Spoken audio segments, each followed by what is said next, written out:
go.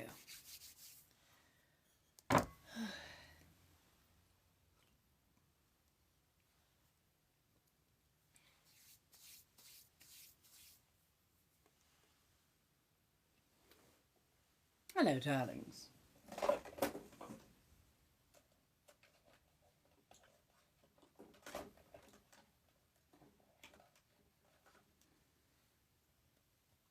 Hello, Playful. How you doing, darling? Let's see.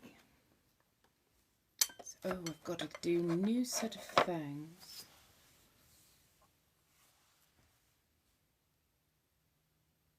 Woo! Yes. Oh, I said I would. Hello. I'm feeling very they, them. I won't be insulted by she, her, but I'm feeling very, very they, them. So I've dressed down. I'm a little bit more relaxed. Still going to put on the affect, of course. Oh, good. Slowly moving around here. Oh, I feel that. We've had such changes in weather that right now my left leg is just... my ankle is just going, you know what? I think we quit. And I'm like, really? You know, it's that whole thing of like, whenever you have an injury, when it's about to rain, or if you get big shifts in the weather, you know, that joint really feels it. I'm like, Jesus fucking Christ, it's all the way down this leg. Right, that part. We had several days worth of rain that wasn't overly cold, but the moment the rain wasn't there, it was freezing. I'm like, could you figure it out? I'm just saying. So I got quite a bit accomplished today. There we go. Hello, thank you. Isn't it lovely? So you got it a number of years ago, funny enough. Right, it'll be fine. Right, yeah, we have a wind, like it is literally howling for how fast and aggressive it is. My goodness, it's definitely got some heft behind it. Yes. I had a friend who, they displaced their knee as a child. And just, every time it was about to rain, he could predict the weather within, like, hours. Like, down to the, it's like, probably gonna rain today. It could be perfectly clear sky the day before. It's gonna rain tomorrow. What? Yeah. And as you get, probably about noon. It's gonna start at about noon. It's like, the fuck, my dude? Like, I fucked up my ankle a couple of weeks ago. Just stepping off. It was just a minor roll. It was nothing bad, not a sprain or anything. But rolled it, as it wants to do, because I'm hypermobile. If you've ever seen people, that's hypermobility. And just, it was healing, it was doing fine, and then just today, it's just like, whoa. Like, fuck, seriously? But I made an appointment to get the nails filled in tomorrow. I'm going to do something nice, something red. And I think I'm going to look through some of my charms, see if I can find my crystals and whatnot. Because I want my toes to be a little bit nice and decorative. Hello, darling. How are you doing? But yes. Look at the size of this.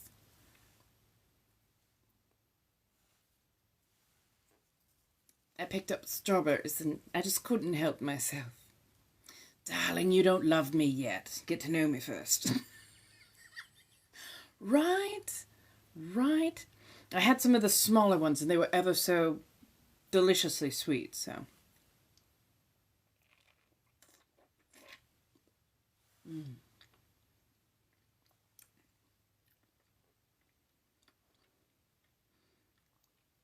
Darling, I'm pretty sure I would remember if you're an OG, but maybe you're just a... Were you an OG under a different name? What was the original name?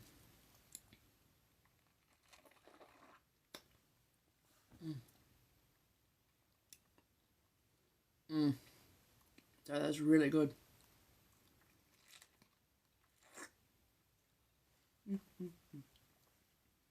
So, tomorrow,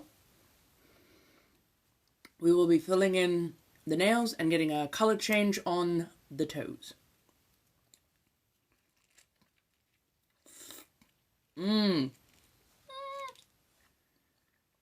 Hello, Cosette.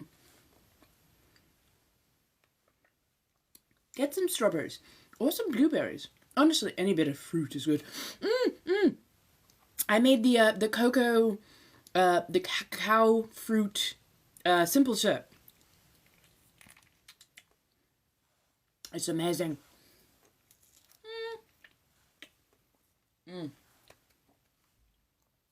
Oh, that was delightful. Sorry. So, oh, shit. I forgot to. Hold still, I'll be back.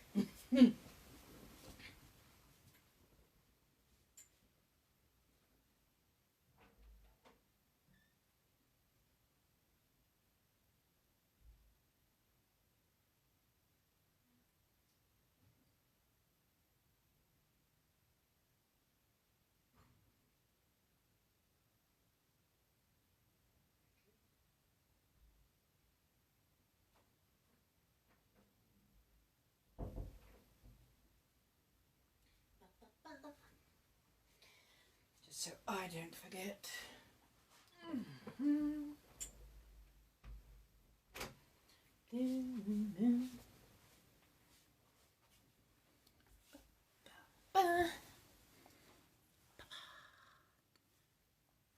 So I'm slowly drying out the cacao pod. Let's see, which way around was it? Ah, there we go. Yes. I don't think I'm going to necessarily make it into anything, but I definitely want to have it nice and dried out and put into my collection of things. Ooh, chips and salsa. Yay. Hello, hello. How's everybody doing? Life is crazy for you. Oh, I feel that. I feel that so much.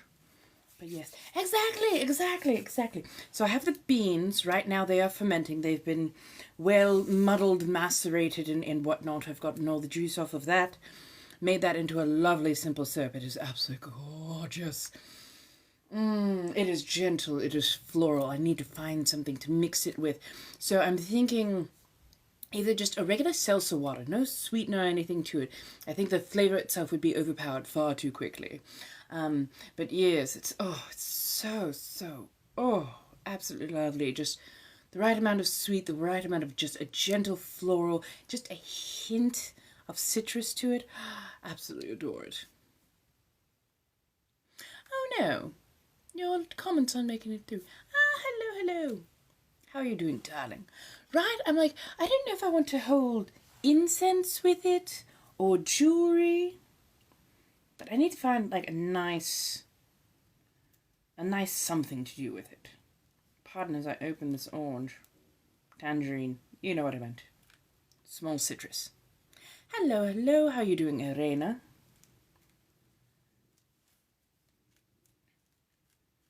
I always love a good nail. That way I can open up decent fruit without too much trouble. Nothing escapes the claws. So what is everyone up to?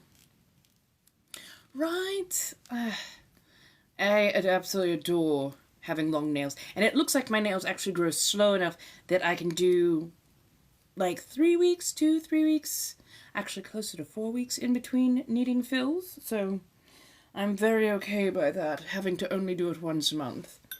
A, to let my nail beds actually have time to breathe and accommodate. But B, because it is a rather costly endeavor, as it were. Although if there are those out there who consider themselves providers, by all means, prove it. You know why I do what I do.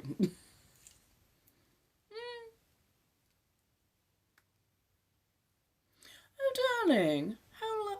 Well, I've been trying to be far more, what do you call it, fastidious at actually posting up at least once a day, and then also making sure that I now have a calendar set so you can actually get signed up for each one of the things. I think I've already got it set on the calendar till I wanted to say next Wednesday. I'm trying to get next Friday up and running as well. But yes, we'll be there.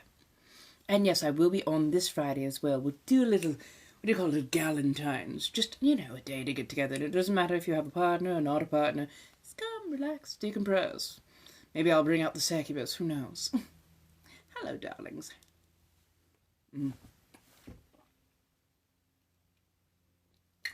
I don't usually like citrus. But apparently, the scurvy is asking for vitamin C.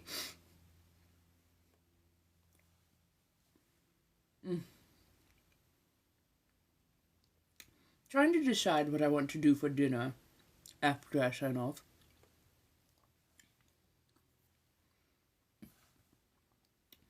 I know that I have rice cakes. I wonder if there's any birria left.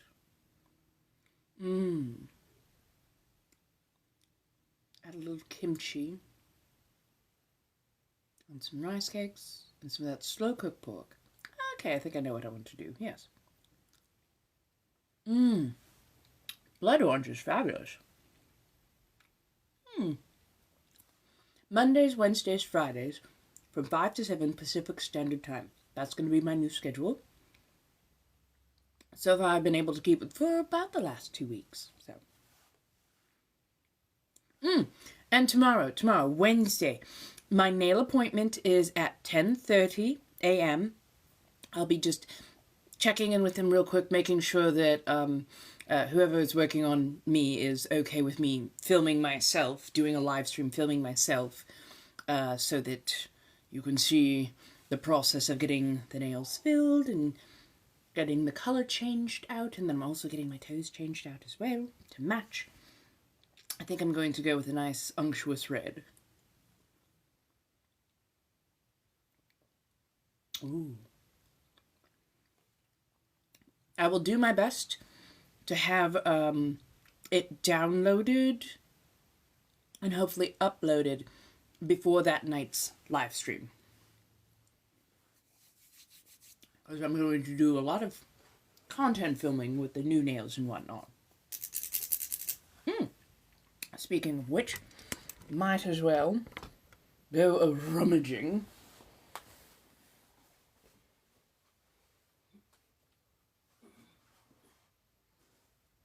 Let's see.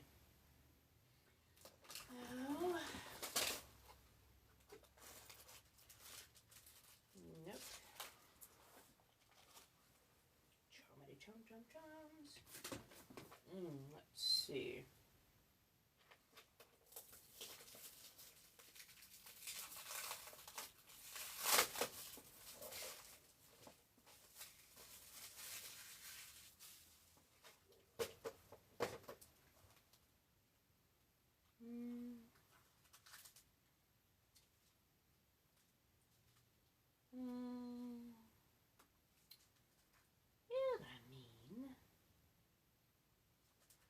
Yes, but no.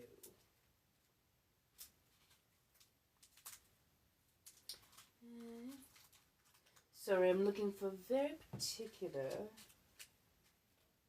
group of charms.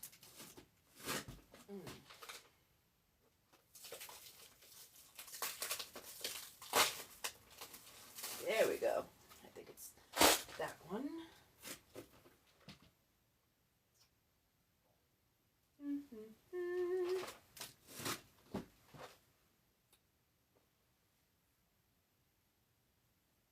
No, I don't think it's any of these that I would need.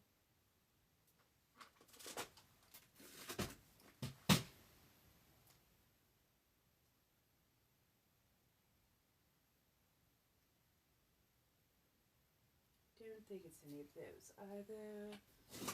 Those are all buttons.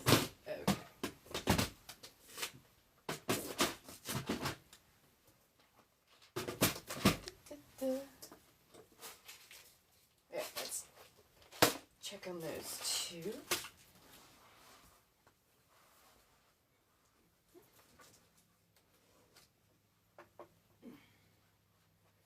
Tra-la-la.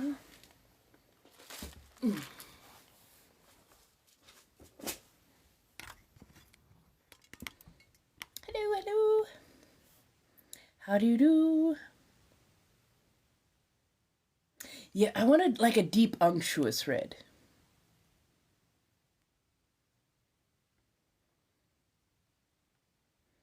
Yes. So currently I have the black and I absolutely love it. I'm trying to decide if I want a brighter red or a more unctuous red. I think this is a little too bright a color for what I want. Like, I like this deeper tone, but I think this, the bright red, is just, it doesn't read quite right on my hands. And I like something that's just reticent of wine and, well, you know, other deep reds to sup on. How's everybody doing? Hello, hello. Also, I do have my, tarot cards with me, so if anybody needs a read, by all means. Trying to decide. Okay, I think those are like miniature pearls. Let's take that with. No, it's a lovely gravel texture, but I don't think quite what I wanted.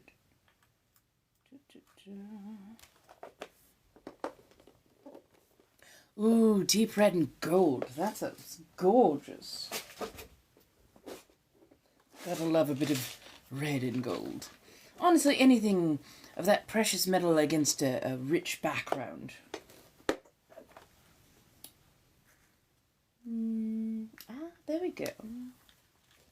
Now let's not drop anything, because gentle weeping in the corner as I have to pick up a million pieces of glitter and gravel. Hello, hello. Come now. Let's see. I'm going to need a placeholder. That's not what I was looking for.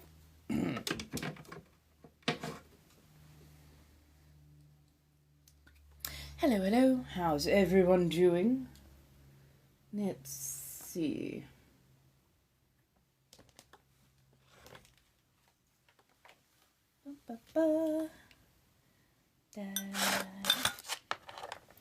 Okay, so. Ooh, tiny. Ooh. Let me see if I can do this. There we go. Itty bitty. Like, I sort of like it. But, oh. Oh, my goodness. Nope, that's actually wider. That's wider than my thumb. That is actually wider than my thumb. Ooh, although.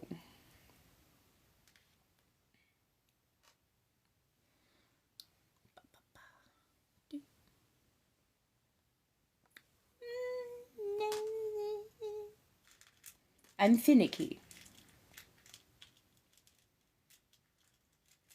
Oh, get back here, you little bugger. Oh. Oh, okay. I like this one. I definitely like this one. Just a nice little lovely heart.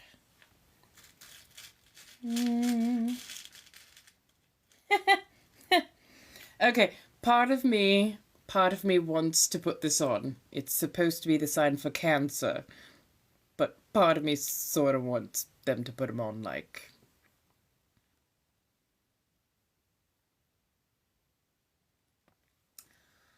I'm just saying.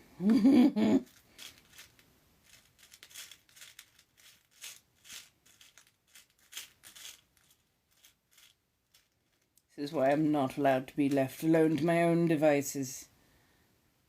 Ooh. Actually. Hard to manipulate with the longer fingernails, but there we go. Very, very delicate little bow. Hello, hello, how you doing, darling? Don't mind me rifling through lovely little crystalline bits. Oh. Oh, see, this would just be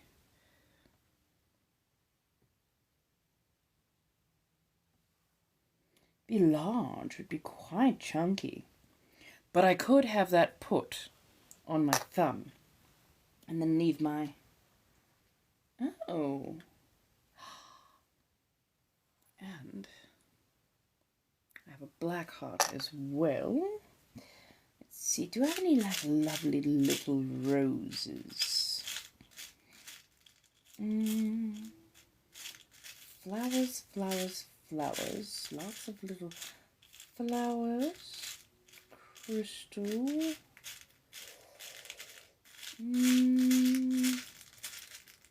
I know that I have an absolutely tiny thing of little itty bitty crystals somewhere, but I'm going to have to go pawing through, I think, all of my bits and bobs to find it. Hello, darling. Hello, hello. Hello, Lume.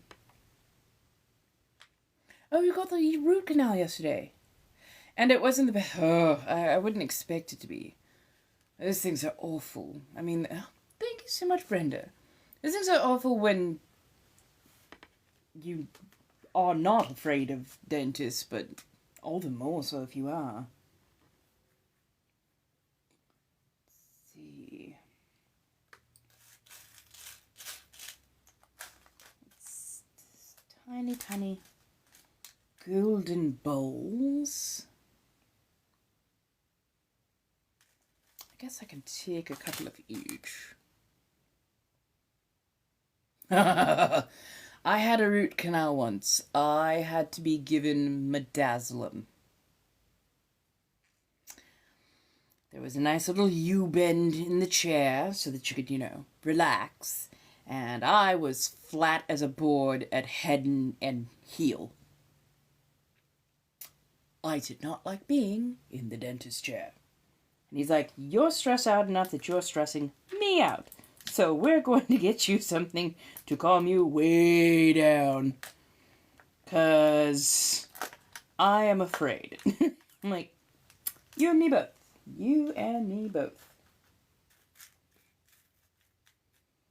Like, if you think you're afraid, my darling, trust me, your being elbow deep in my mouth is much, much, much more perilous, in my opinion.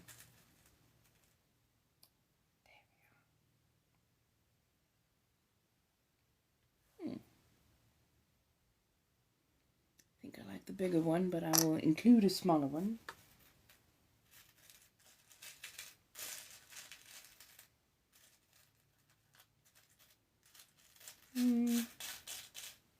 Okay. There we go. Oh yes, no, I can't be around them. I cannot be around them. You've seen me after my panic attacks. Oh, see, I want to watch them do everything, because I want to make sure, but like when they removed all my teeth, oh, no, my eyes were very firmly shut. Mostly so I didn't punch that dentist.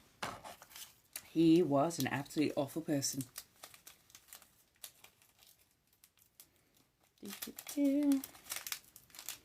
Now I've got to figure my way out into this thing, because it's not exactly childproof, but these are long nails, and there we go.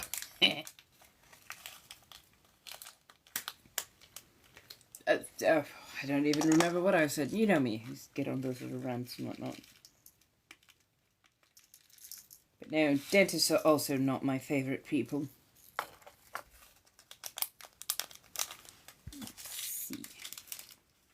Okay, let's try and remember to bring the tiny... Hello, Miss Tyler. How do you do, my dear?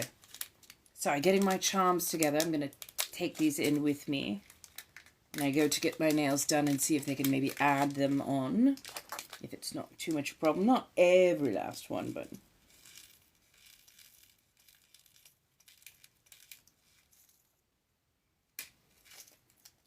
There we go.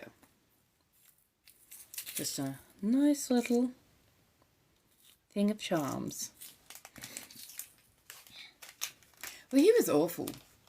He was the one that did not want to put me under when I got everything removed. He didn't want to put me under. He's like, you're older, you're heavy, you know, it'd be a breathing issue. Oh! Goodness, thank you so much, Tyler. I appreciate that. But yeah, no, he was awful. He was absolutely awful.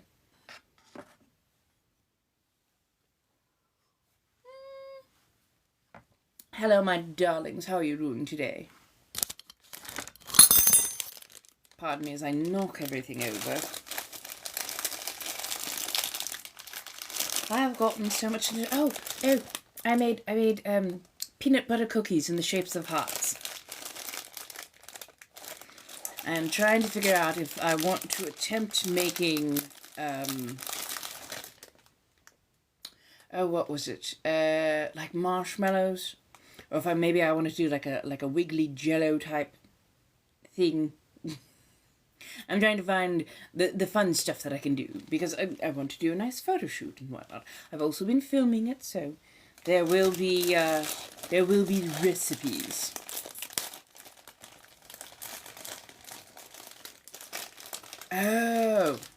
Oh yes. No, I definitely feel you on that. Everything going on right now. With everything going on right now. I'm so tired of it. And not just like tired of it happening. I am tired that the people who represent us are doing nothing. Just like there's a few of them who are doing some work. Then most of them have absolutely. Ugh. Hello, darling. How are you doing?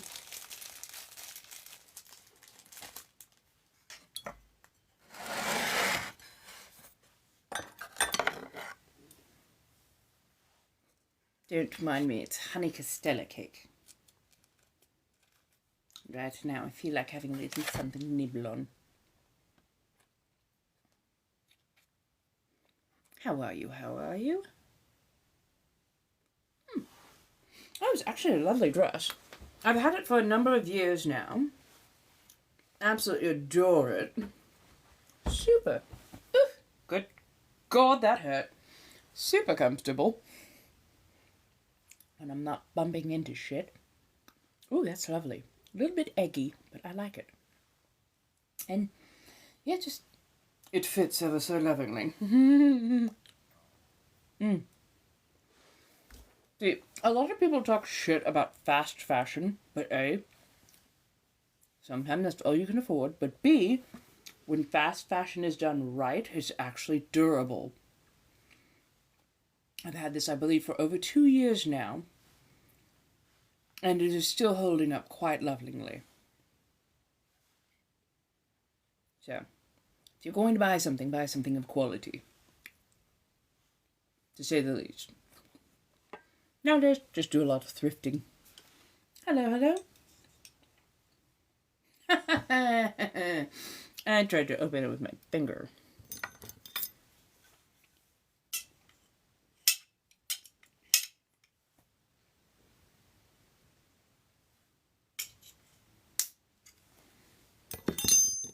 Hello.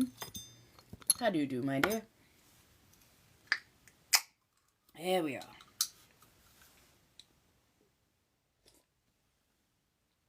That was going to be your next trick.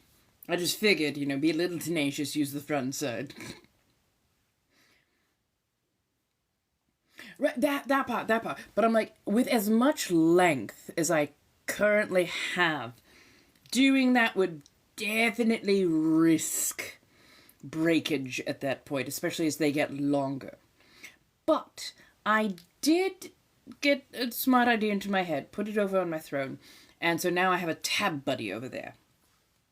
Oh, the accent is just the affect for the persona of in a bathery. And so I try to practice it up so it comes more naturally when I'm in full gear, as it were.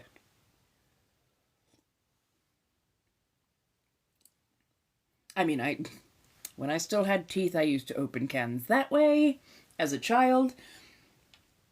Not into my 20s, but childhood was unhinged, okay? Oh yeah, no worries.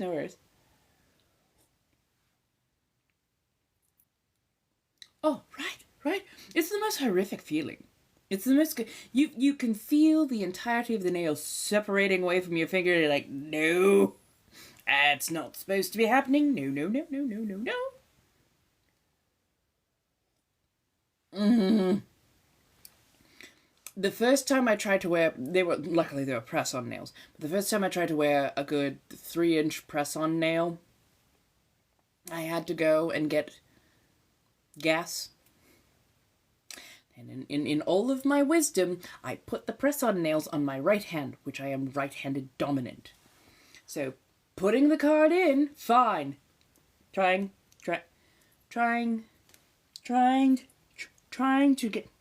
to get the card out.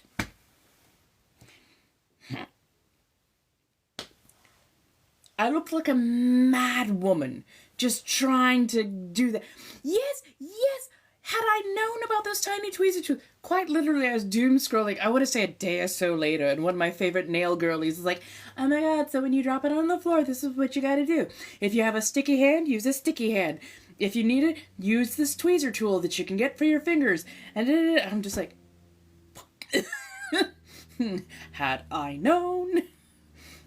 Of course, with these, I should probably now put that on my throne list just in case. I'm like, yep, going to need these. Hello, Lexa. Okay, that's surprising. We're having a bit of Georgia coffee today. Classic, original, quality coffee. It's got a bit more bitterness to it, but I like it.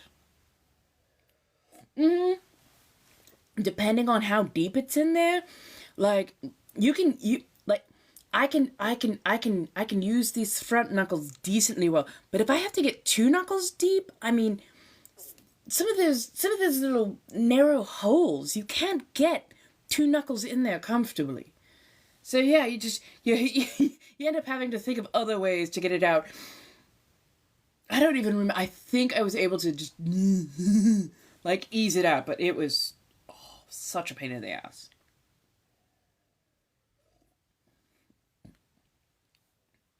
It's that whole scooping motion. I use the pad of my... See, I have these super flexible hands. Thank goodness for that. Because yes, I use the pad of the hand. I try and keep these nails as far back as possible. Because the last thing you need to do is put pressure in the wrong area and suddenly you're like... Yep. Got my yearly exam right there. Ha! Yeah, no.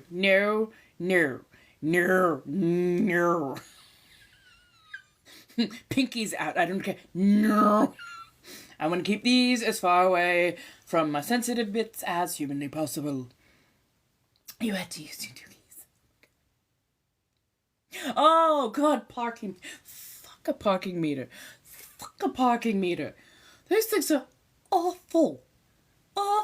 You cannot, getting them in when you have regular nails is hard enough. When you have nails, oh, fuck. Absolutely not. That and, oh god, the more you have to touch the damn thing, the grosser your hands feel. It's just, it's untoward.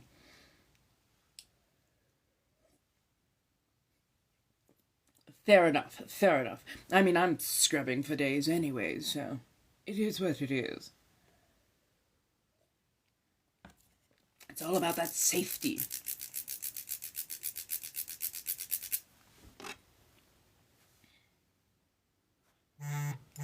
Good God. Sorry, that was just loud. Now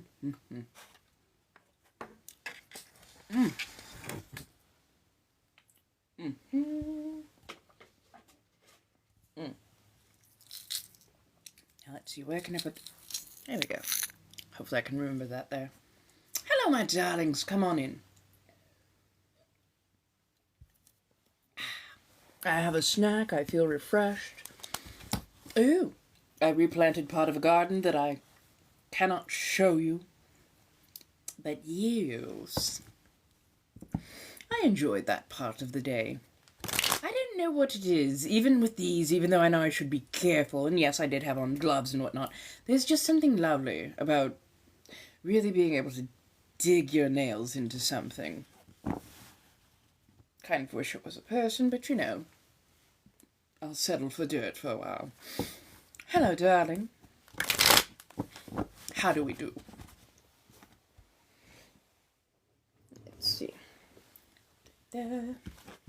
So tomorrow, in a bathroom, my dear. 40,000-year-old vampire OC of my own that I've been working on for now well over a year, I believe. Hello, hello. Colonial is the accent, not British.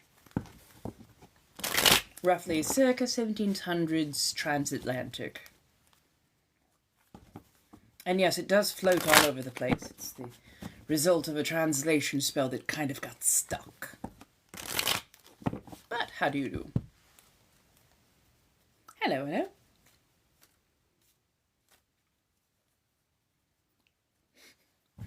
Well, I mean, when you have the nice little point, it is so much easier to get things where it needs to be. Honestly, I hope I can keep these until they are just obscenely long. Just practically daggers. Just want them that way. Why? Because they're long, they're lovely. And I want to know what the sound is that they make when they're that long and you get to click them.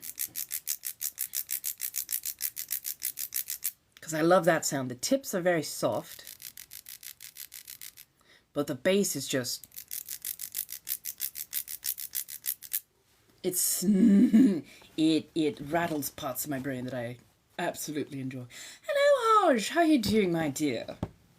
Am I pronouncing that correctly, or is there a different enunciation you prefer?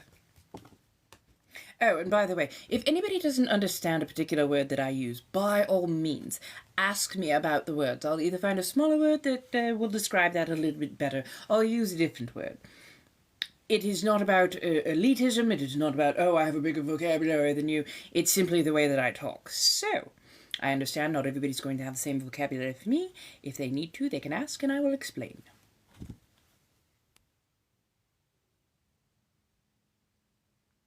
Oh, don't worry, darling. There's nothing wrong with that.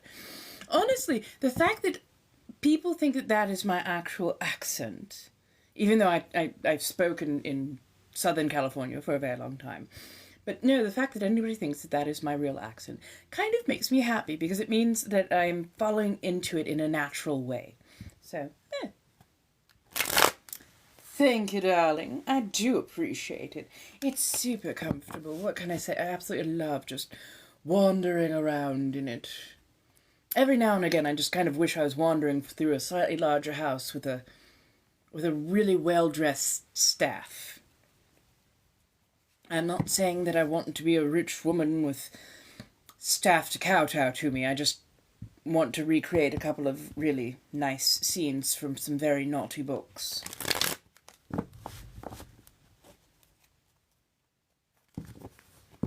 Yes, I did. I made it into a simple syrup. I pressed it, I squoze it out really, really well. I gave it a nice little bubble up. And yes, made it into a lovely simple syrup that I will be using. It is absolutely gorgeous. Oh, no worries, darling. It happens. But I'm glad you're here now. Oh, good. I am doing more ASMR. I'm ever increasing my range. I have ADHD, so if you're like, but I thought you were doing, but now it's, that is simply my ADHD.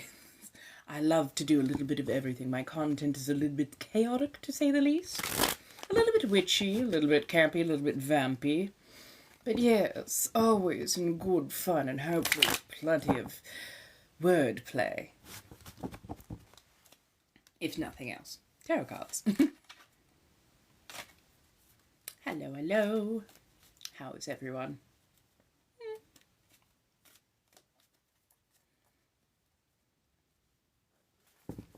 Nice. Actually, oh, that's right. I'm done eating. I can actually put my fangs in now. Thank you for reminding me.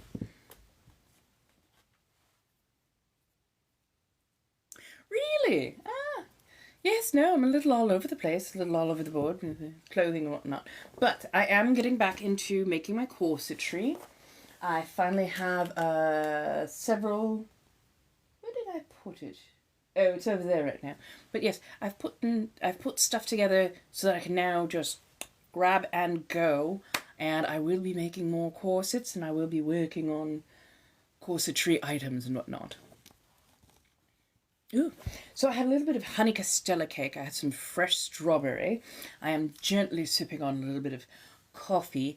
I think tonight I'll probably end up making a birria soup with rice cake, probably some onions, throw some snow peas in there, and some slow cooked pork. Trust me, the corsets are making a comeback. Oh, I have to show you. I have to show you. Mm-hmm. Let's see. Where on earth did I put the... Well, I'll find it. I promise. At some point. There we go. So, I have my trusting sewing machine, and now I have an industrial grade grommet setter.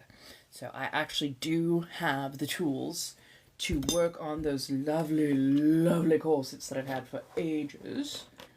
Oh yes, that's right. There's this. Ah, there we are. I finally found my bias binding. Oh, definitely. Definitely putting in some kimchi. I've got some that I'm still saving up, letting it just age and ruminate, although I do need to give it a good stir. But I've got some fresh ones that I can add in there. Maybe a little hint of cheese as well to kind of offset the sourness. But yes, here is the waist cinch that I've been working on. It is almost done. I just need to finish off the edge. That's why I've been diligently looking for the bias tape. I will also be making my own bias tape at some point. But yes. Oh yeah, absolutely. I mean, I figure don't wander off. So I happen to have dentures. It is the regular adhesive that I use, and then I've been using Dentach for this last week, and it makes a world of difference. My teeth sit so much better. I still can't get the bottom ones to fit quite right, so I think I'm just gonna have to, I guess, wait till I get actual dentures, actual fitted dentures, now that the healing process has gone and done its thing, and we'll work on that in a bit. Anyways, but yes, they go on so you have your middle of the mouth. This is your incisors, goes to the bicuspid, and then the canine. So, third tooth over. Each of these is a right and or left. Yeah, I gotta figure out. Okay, yeah. Okay, so. Yes, it really is. Maximalism suits me. I always sort of knew this, but maximalism truly suits me. And I have been loving it.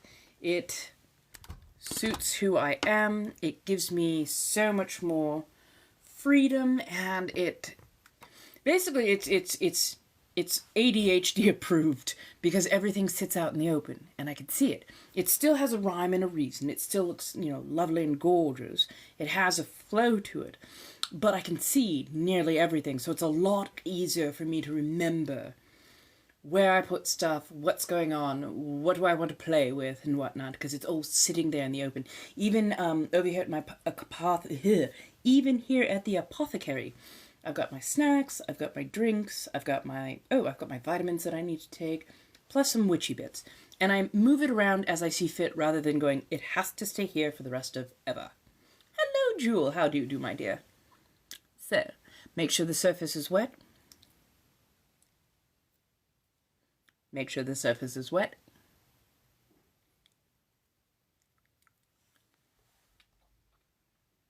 And then just apply upwards. And rub my cheek back and forth so it doesn't stick. There we go. I think I'll make a new set of fangs tomorrow. I'll try to remember to film that early in the morning. So yes, give it a second.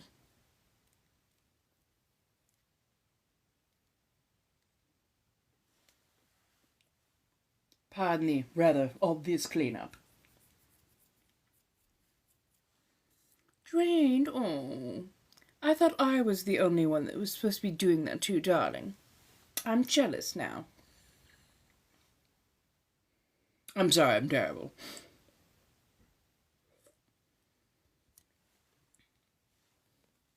I'm doing okay. I actually got quite a bit done, so I am not mad at that. Oh yes, yes I did. Yes I did. So I used thermoplastic, usually about 13 grains for the werewolf fangs. It gives them a bit more heft. Usually closer to about 9 or 10 for the vampire's fangs.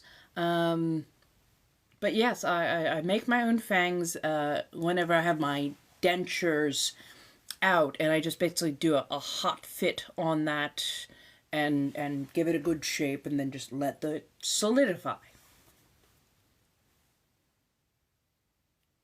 There you go.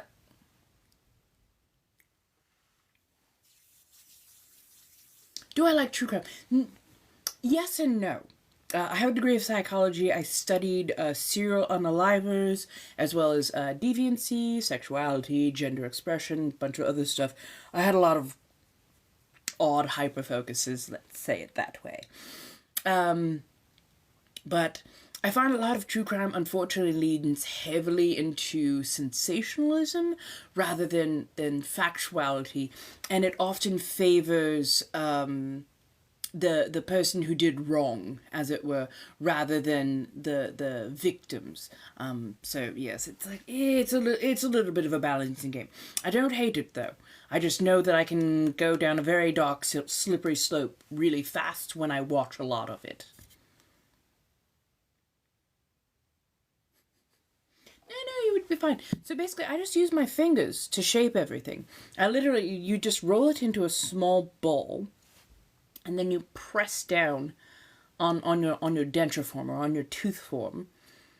Press down on it, and then you just extrude through closing your fingers together, bringing everything up, rounding things out as you need. I usually have like a toothpick or a small sharp implement with me so that I can keep it as close to a gum line, an actual tooth shape as possible. I like them to be anatomical. Oh, they were justified in what they did. You're going to have to narrow that particular question. What are some of the interesting things? I've learned so many interesting.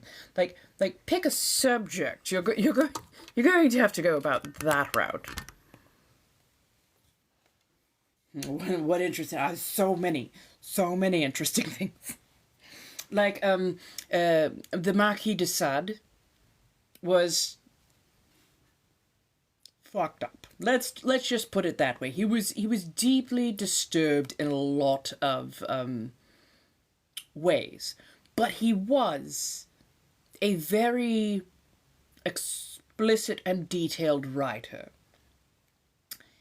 A lot of what he wrote, in my opinion, is distasteful because much of it does not concern consent at all. I believe he even got locked up for poisoning people. So, but we get the name or the condition sadist from the Marquis de Sade, whereas there was a man named Masoch, and that's where we get masochist from. And he wrote about wanting to be the person who is being put in distress, as it were. There are so many things, There is a fet for practically everything, from nails to the fact that certain people like my fangs so much, to the fact that people like my dentures so much. There's a little bit of interesting everything for everyone. Mythology and pharmacy. Heck yeah, that sounds like a great combination, honestly. Right? Psychology is wonderful. It's basically how people act, interact, what drives them, what motivates them. I would say definitely put a healthy dosing of sociology in there as well. Psychology is fantastic. I do love it. But sociology gives you a much better, much more in-depth understanding as to what drives someone. Psychology is the science of singularity, the psychology of oneself. Sociology is the psychology for a group of people, a society. Sociology affects psychology and vice versa. Because if you don't know what kind of environment somebody is coming up in, a society that they are coming up in, then you might not understand why they're having particular actions, reactions to certain stimuli. Ooh. I think too many people go, oh, let's look so deep into the psychology of the true crime. No. I would much rather you look at the sociology around true crime, because quite often it's the social settings around it that allowed that person to do what they did and get away with it for quite some time, especially when it comes to serial unalivers. Exactly. Oh. And of course, with psychology, you can also put in there like biopsychology, PET scans, how malformation, injury, or certain formation points in the brain will cause a much more grand likelihood of something happening. Really? Oh, yes. No, I had I had to take a sociology course. Absolutely adored the teacher. Decided to take more. And the more sociology I took, the more I understood the overlap between sociology and psychology. Having a little bit of both, honestly, is far more helpful than only having one. I have not watched Severance, no.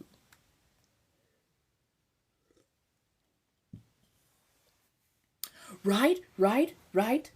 Pharmacology, the study of medications and how they interact, tells you or can tell you quite a bit about what is going on in somebody's mind. Because if somebody is just having a mental break, that's one thing. But if somebody's having a mental break because, say, I don't know, the Wellbutrin or the Lexapro or one of their psych meds decides to go off kilter and greatly affect how their brain chemistry is set up, their action, their reaction will be far more, well, not just predictable, but far more explainable. Because you're like, they were fine yesterday. They seemed happy. They seemed, upbeat and everything. And then I don't know what happened. Oh, maybe their Lexapro didn't work. Maybe it went off the rails and they went with it. What happened to my skin? I'm sorry. You're gonna have to be like more detail. What part are you looking at, and what part are you having a particular problem with?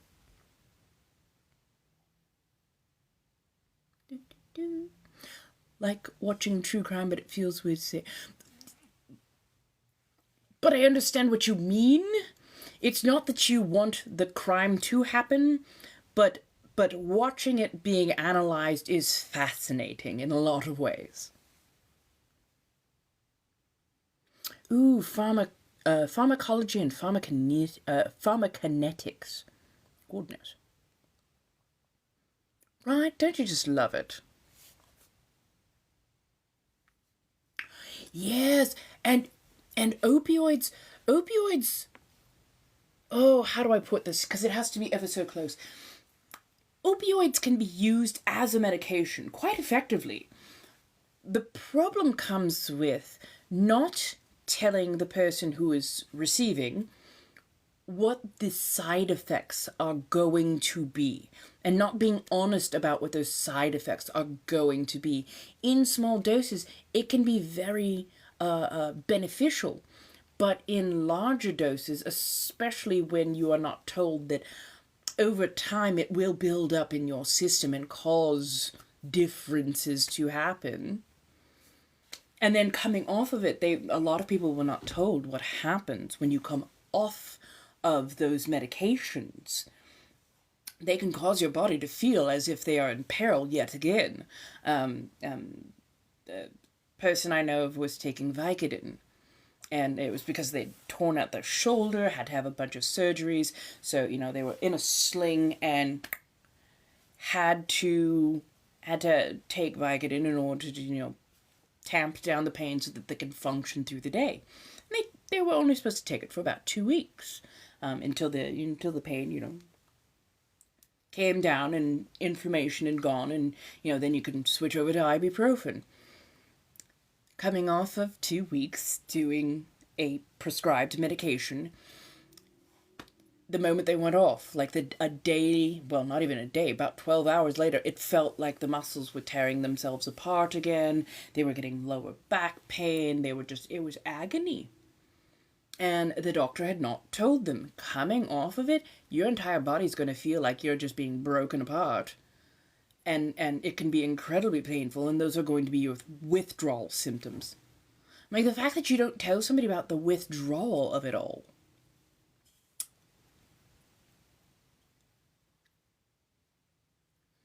And there are other places you can see them even more.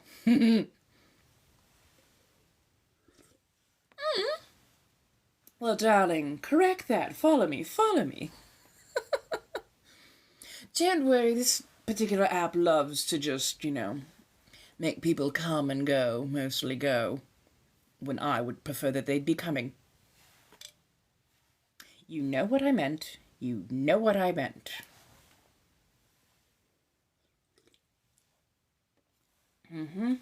But I mean, if it wasn't for lawyers, patients, and pharmacy techs noting that people were coming back for extended periods of time with more and more, you know, scripts and whatnot, they were some of the first whistleblowers, because they're going, we've noticed these things. This is probably not good, right? And of course, you know, the little pharma reps. Oh, no, it's fine, it's fine. But of course, you know, now it's a problem. Now it's a problem. So, fuck. There are days.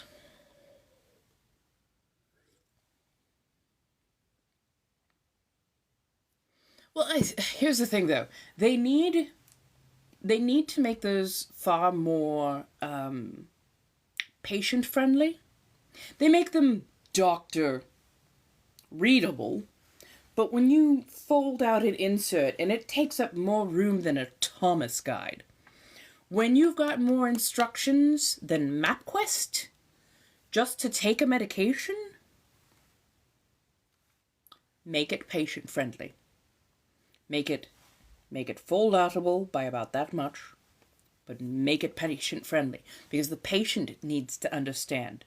If you're listing every last way that you can formulate this particular chemical, and that's what makes up this particular pill, and here's all the da-da-da-da, and we're gonna put a full, you know, thesis, analysis, full dissertation. Like, no, make it understandable for people who are taking the medication, so that they know what to do in case of emergency, or understand what they are going to expect when taking a medication and also coming off the medication.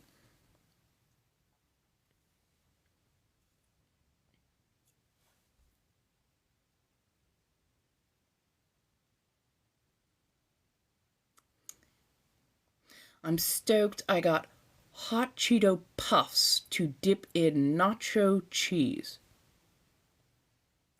That must be interesting. I'm not mad at it, though. Actually, that would be kind of good. Okay, bye, darling. Right. And it's like, give the pharmacist a book so that they can go through and have, you know, the information at their fingertips. But if you're sending it home with somebody, put it in layman's terms. Hello, boo. That part, it does feel like they make it overly complicated. Fair enough. I know Big Pharma doesn't care, but I'm just saying overall, when we reset this bitch, as it were, I think that needs to be one of the things that is talked about, making sure that things are in layman's terms.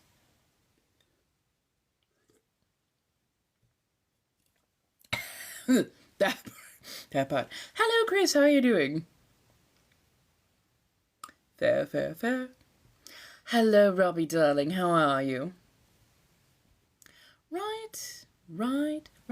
Just make it simple terms. It doesn't even have to be, like children's terms per se, but put it in simple terms. Like, this is a medication you're going to take.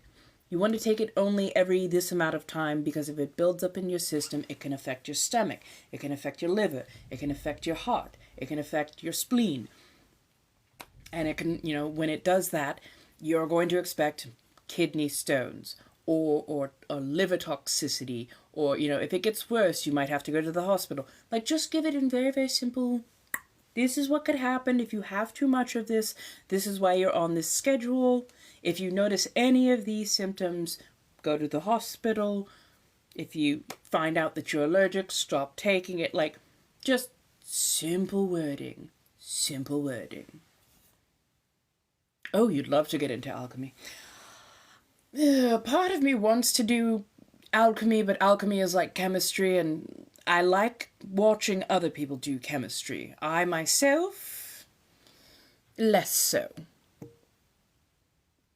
I'm not quite, what's the word? There we go. I'm not quite dexterous enough at points. And if you're off by even a little bit, especially when it comes to chemistry, it can get dicey. Oh, yes.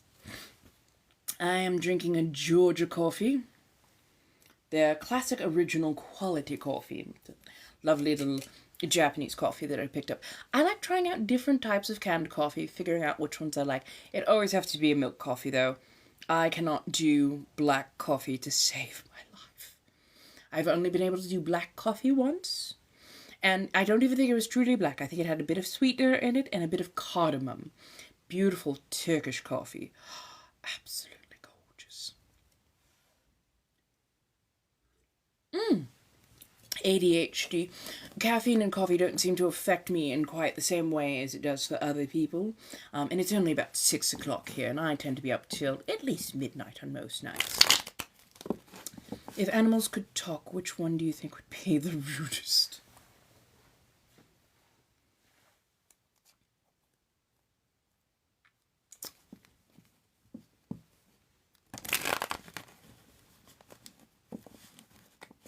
I don't think too many animals are rude.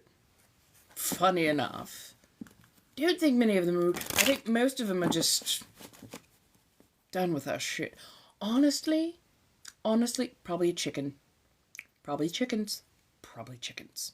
Especially roosters.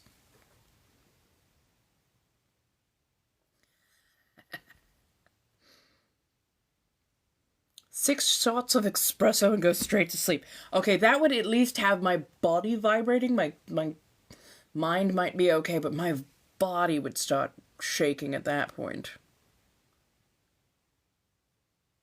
Goodness. Oh, I do it quite often. If you see the fangs, and more than likely I'm going to have on my accent, the affect. And it's 1700s colonial-ish, because 40,000-year-old vampire stuck in a translation spell that gave me kind of posh and English-ish sounding. Mostly because that was where the last place I was.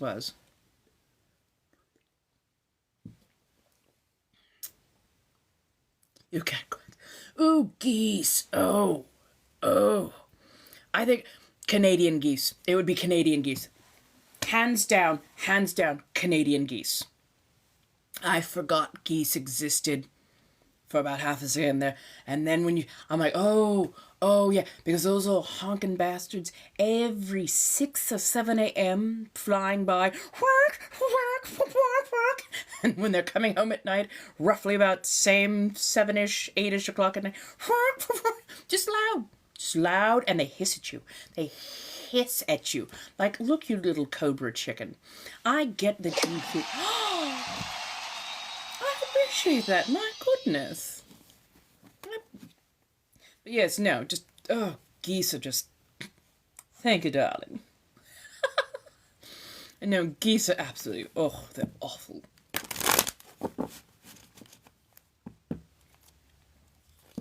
Yeah, but at least with a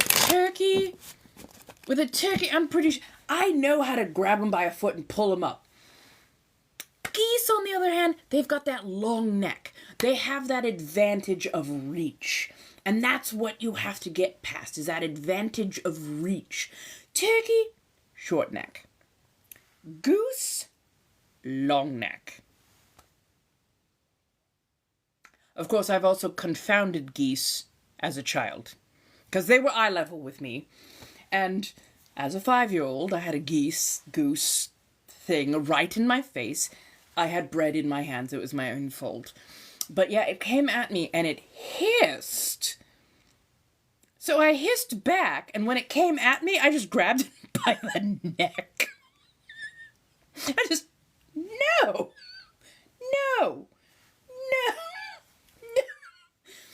The most confused goose. I confused the owner. Just what are they allowed to do that? Like, it's the only thing I could think to do. Because I knew that I wasn't supposed to slap or punch. I knew I wasn't supposed to, like, get into a physical altercation with one. But it's in my face. The first thing I can do is grab it. It waddled off so fast it had no idea how to do that. Oh, I love alpacas though. Alpacas are actually decently calm. They try not to be overly... Oh, thank you again so much for the lover's glasses. I do appreciate that. They do tend to be decently calm. They don't try to be overly spitty. But yes, they don't have a great temperament, as it were, especially if they seem or feel cornered. But yes, they can be lovely little, animals. But yes, no, some of them just, really funny though. I have curly hair. There's a particular type of, llamas are absolute buttheads. They really are. Llamas got a temperament issue. To say the least. But no, alpacas can have a bit of an attitude. But there is a lovely one called, I think they're called Surrey alpacas. And they have these long, curly hair. And sometimes when I take out the hairband, the hair is nice and fluffy. Well, my friend happened to take me, actually I think it was my boyfriend at the time, took me to an alpaca convention. And I decided to go wandering around, and I was just, happy. I was looking for fleece to spin, because I had a spinning wheel, the whole thing. I hear this noise. I'm nearly oblivious to it, other than it exists. And I look behind me, and my boyfriend is practically on the ground, just pissing himself laughing, and I'm like, good sir. He's like, look behind you, other direction. I look over my shoulder, and there's roughly a dozen alpaca following me. And they are all doing the They thought I was a lost pack member. All they saw was all the fluffy curls. All of them with their fluffy curls. And they're trotting along as fast as can be. And they're like, nope, we've got an escaped one. Come back. Come. Like, oh, Lord, no. No. I walked over to them. They gave me a quick sniff. They kind of looked me up and down and went, no, wait, no, that's not one of us. It's not one of us. And they fucked off. But I love them. I absolutely adore them. Oh, dolphins are heinous, as are chimpanzees. Most of the primates have hierarchy and jealousy and quite a few other things, so you have to be very careful with them. They also have an insane amount of strength. Ostriches, oh my goodness, their brain is smaller than a marble. Anything that fits in their mouth, they will try and choke down as fast as humanly possible. It's like watching a hot dog eating contest. Just like, really? They are not smart. They are not. Don't put anything on your body that can be easily swallowed. It better be fist size or bigger. Oh, the baby ones are absolutely comedy, but still. Oh, and koalas are ornery bastards. Not to mention, they can get chlamydia. Educational purposes.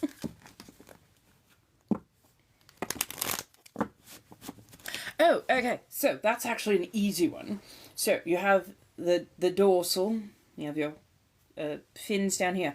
So, back by the tail there is a vent hole, as it were, cloaca almost. Everything is tucked inside. So if it's female dolphin, it stays tucked in. But if it's a male dolphin, give them enough time, they will prove it.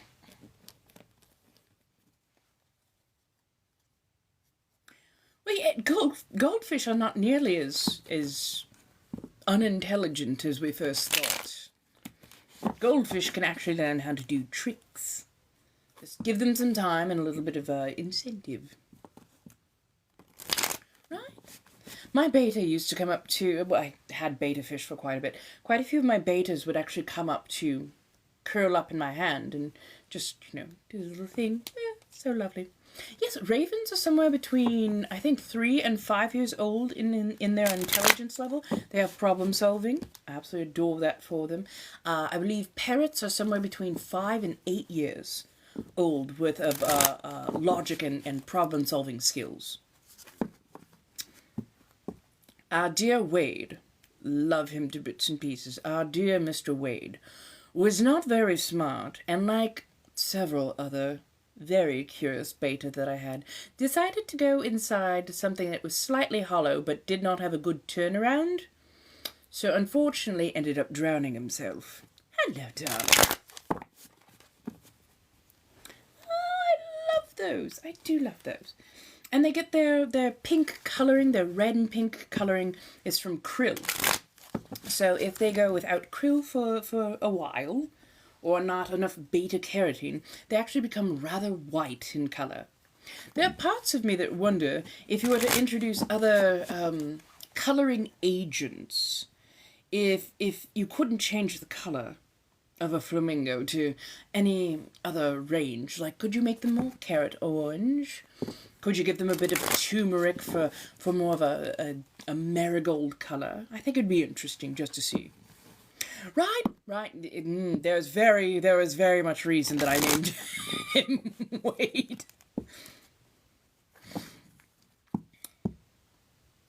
I would rather fight 100 duck-sized horses. Do you know how vile ducks are? Ducks are... They're bad news. Everybody thinks that they're ever so cute, ever so lovely. No, they're awful. Oh, pink dolphins. Yes, river dolphins.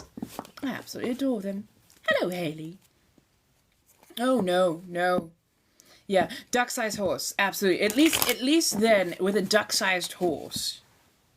About yay big. I can take care of 100 duck-sized horses. One horse-sized duck.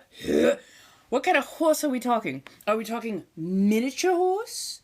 Or are we talking draft horse? Because if it's a draft horse-sized duck, I will be nowhere in sight. Thank you, but no. Geese love to do that. I'm doing quite well. How are you? I want to poo. I love that for you.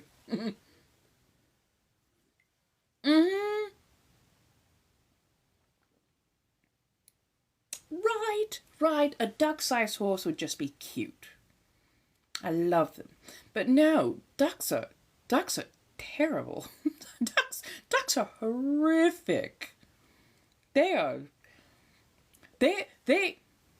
Female ducks are the answer to evolution's incel, which would be male ducks. They are heinous. They are absolutely heinous. The more you learn about ducks, the less cute they get. Oh, I do like sharks. Honestly, I think we've got, 500-600 or so varieties, species? and most of them quite nice, quite loving. Some actually even form relationships and bonds with local swimmers and divers. Certain eels will do that as well, which I tell you right now, I would A, I wouldn't be in that water, but B, I'd probably piss myself. That nope, no, no.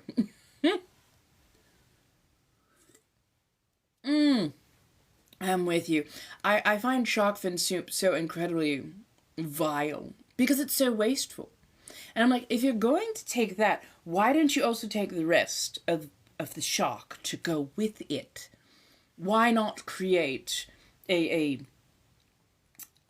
a market where shark itself can also be sold, used, and whatnot?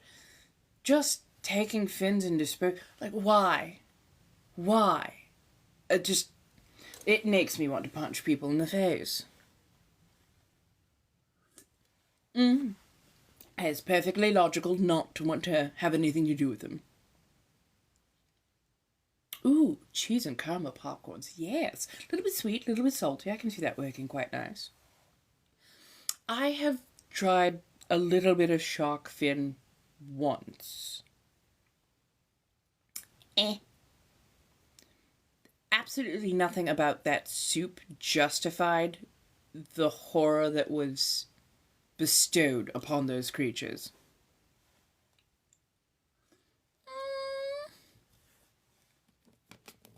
Watermelon starburst. Oh, that is so lovely. I'd rather get stuck in the ocean. Oh, yes, I love lengua. Lengua tacos? Oh my god, yes, please. But no, space or ocean. Let me see. If I'm out in space, especially if I'm in a contained thing, something cracks. Welcome to space. It's not gonna be nice. On the other hand, at least if I'm in the ocean, I'm still on Earth somewhere, and there's a halfway decent chance that I will either be found or find a desert island. It is a texture thing. You have to know to remove the taste buds, and not everybody does. It does have to be cooked a particular way. But yes, no, I understand if some people are like, yeah, it's not for me. Different people, different things. I mean, with the ocean, I can at least survive. I cannot survive the force of space on my bare skin. Why would I want to be into the deep ocean? Do I look like a billionaire?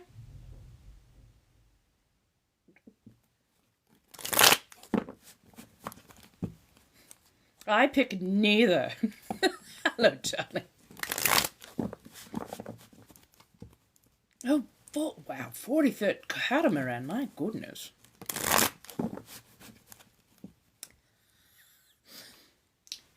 I'll agree with you on that. Chitlins, not that I partake of them often. Chitlins of themselves, when they are cleaned well, fantastic. But you know what you're eating. You definitely know what you're eating. But boy, when they are being fried, I suddenly need to find myself somewhere else to be. Oh, you lived on a boat for a month. Ah. Hello, darling. Right. Oh, don't worry. It's probably this app, as it were. Now, if anybody... Sorry, the thing that came to mind. Hello. If anybody happens to need their cards read, ta-da, Blinks and Lyle, all that kind of good stuff. My goodness, thank you so much for getting me to the 4K. Getting me up and running, but yes. Gee, I wonder why.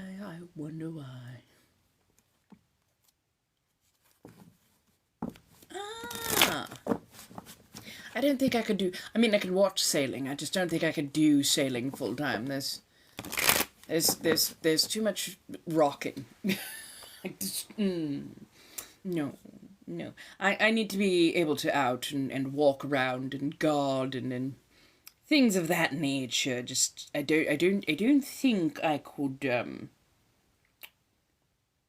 just up and sail for months on end. Just, oh, I couldn't.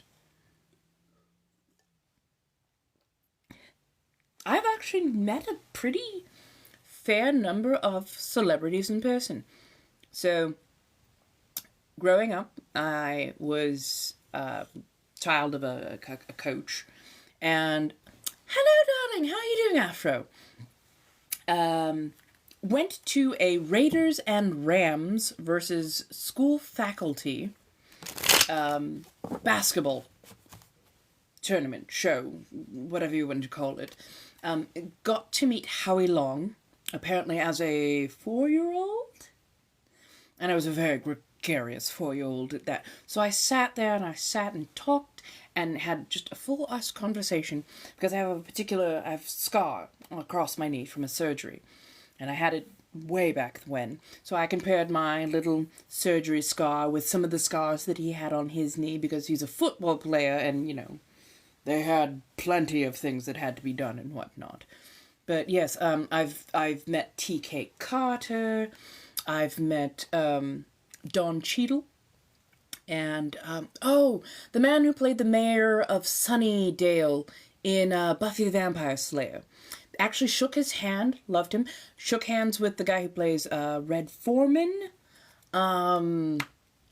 Also met Joshua Jackson, played Pacey from Dawson's Creek, as well as Peter on Fringe. Yes. Met Peter, Hugh Laurie, when I was an extra on House. He was lovely. He was honestly one of the funniest people I had ever met, and he had all of the extras just absolutely rolling in laughter. No, you met Adam Scott and he asked you out for coffee. I love it. Whether you say yes or no, that's all on you, but still, I love it.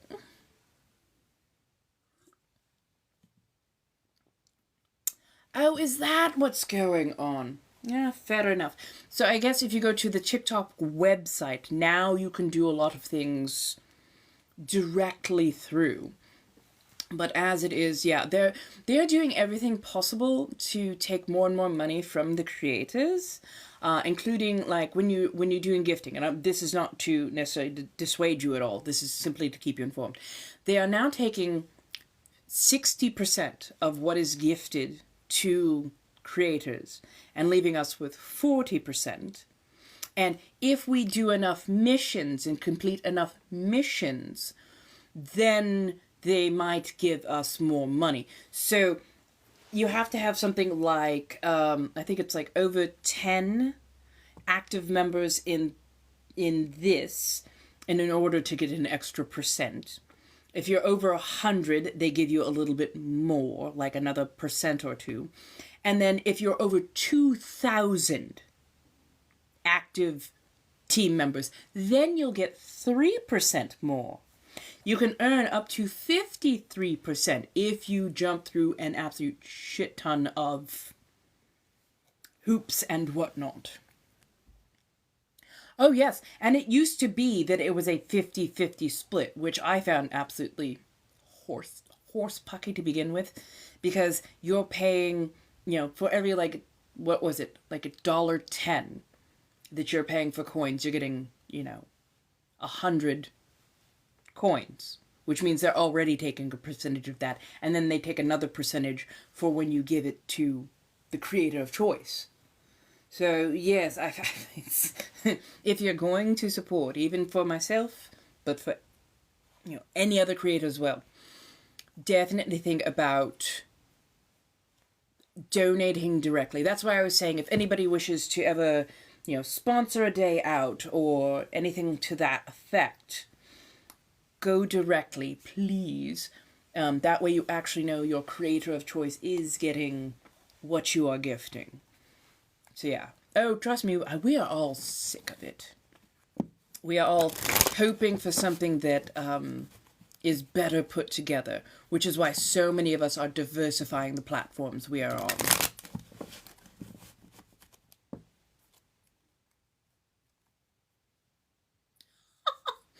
Oh, they thought they were famous enough not to pay. My goodness. Right. That part.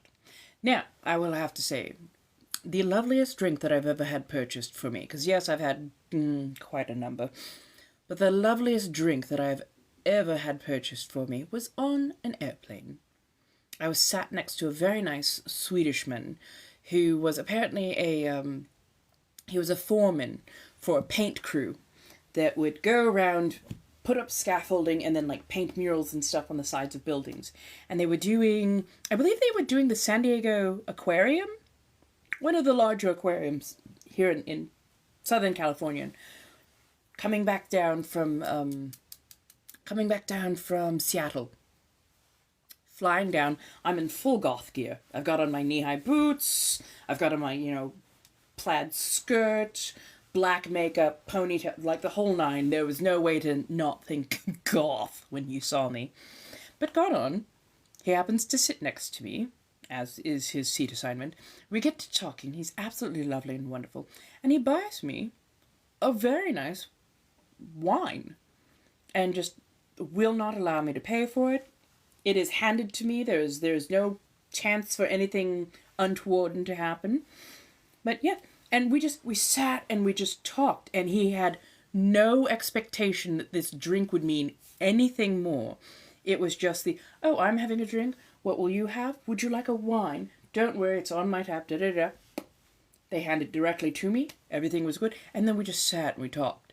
And then his incredibly drunk team members every now and again. And he would, say something rather gruff in Swedish, and they. But we had the most lovely conversations. I absolutely adored it. Right, and that's what I love. So when I'm doing the more spicy, when I'm in DOMME mode, especially when it comes to the Finn side of that. Those who wish to provide, that is their happiness. That is something that drives them. So he clearly expressed that this was something that he liked to do, but there was no expectation of me. Because at first I'm like, oh, no. He's like, no, it's just, there is no expectation past it. This is simply my treat on the house. I will pay for it. Not a problem. I'm like,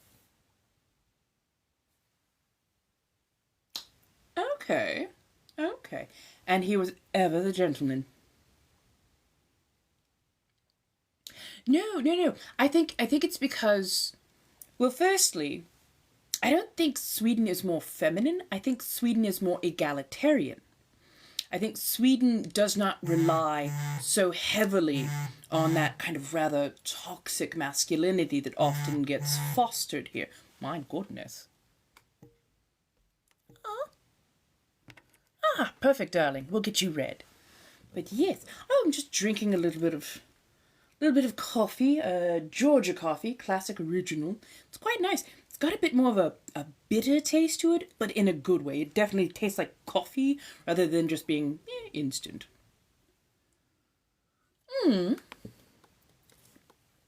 Thank you, darling. Made them myself. But yes, no, I think they're much more egalitarian, and they have manners. So to him, it was not about, oh, I'm going to get you intoxicated or inebriated so that, it was much more, have one nice wine. He asked if I wanted a second. I was like, oh, no, one is more than enough for me. And he was like, okay, that's fine. He didn't push it. He didn't push it at all. My yes and my no were respected. He made the parameters known in front so that if anything was to be expected, I could prepare for that. But nothing was, and it was the most lovely conversation. Oh, thank you, darling. I think I've only had I remember that, man. Oh, we'll do the reading first, and then somebody remind me to tell you about Club Bounce. Right? But I very much appreciate when they are gentlemanly, and that's why when I'm working with people on a spicy level, I let them know ahead of time. I expect etiquette. I expect a particular way to comport yourself, and if you, especially if you are a gentleman, if you cannot comport yourself with simple common courtesies and mannerisms, I will not have you at all. And they're like, oh, but what if I have... Don't care how much money you have. If you are a braying jackass and you cannot observe just regular common human courtesies, I don't want anything to do with you. Sorry, I have standards. I will starve, and I understand that at points, but I will not put up with poor manners, poor etiquette. Hello, darling. How do you do? Isabel, are you here, my dear? Nine of Swords. Oh. The angst and the anxiety of it all.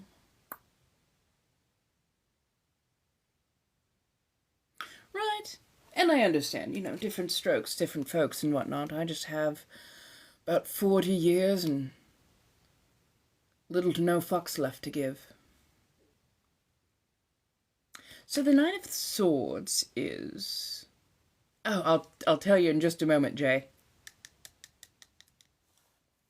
That should tell you a little something. I'm sorry, I'm stalling because I'm trying to figure out what kind of anxiety this is. There's just a lot on your mind. It's not that they're minuscule, it's just that your worries aren't dire, but they're also not nothing.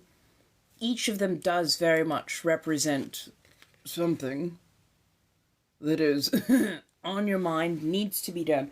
But everything seems to have an even weight and measure. So you're not sure which danger to deal with first. So you sit there, a lot of anxiety building up over time.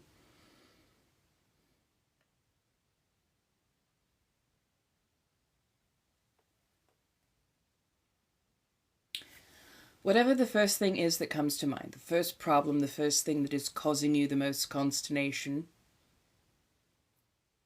deal with it. Approach it, talk it through if you must, but deal with it. As things come up, take them, deal with them, put them to rest. It's, yes, a lot of it is mental. No, you're not in physical danger per se, but the more you concentrate on things that are worrisome, that are anxiety-inducing, without addressing them, the more they will stack, the more they will weigh, the larger they will feel. The best way to dispel a nightmare is to take the teeth from it.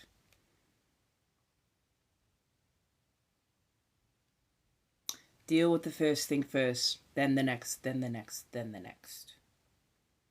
And honestly, by the time you get to the end of the line, you will figure out what the pattern is. Because apparently there is a pattern to your problem. Once you've figured out the pattern, it will be much easier.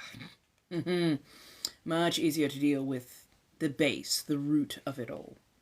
But yeah, right now, so much anxiety. I would honestly say, not so much take a day off, but I would honestly say find a way to truly decompress. So get your head out of that particular space. If you need to, talk it over with friends. Over a nice coffee, a tea, a pastry, or something. But yeah, don't stick into your own head. It becomes just miasma, noise. And when you have too much noise in your head, then you can't suss which thread needs to be pulled and what needs to be carted away first. So, if you need to, definitely ask for help. But you're not crazy, and you're not off base. Just some of them are a little bit, it's a little bit more than you need on your plate at the moment. So yes, these, I wear dentures. I usually only wear my top plate. For whatever reason, I am only most comfortable with my top plate. And yes, I wear fangs, not just for the vampire character that I am, but because I actually am far more, what's the word? Far more aware of how my mouth is forming a word, and become much cleaner, clearer, more enunciated with my fangs in, because I have to over-exaggerate whatever I'm saying in order to keep my softer bits away from the blunted point. Oh yes, essentially. And funny enough, that's exactly what I was most afraid that they would get in the way of how clear I came across when I was speaking. So I made it a point to wear them as often as possible and then learn to enunciate around them. Again, my time at Renaissance fairs come back to be helpful, as we had to over-enunciate and be English about everything. Why, thank you, darling. Now, if anybody else needs cards read, I do between 1 and 10 cards. 10 cards is a full Celtic cross read.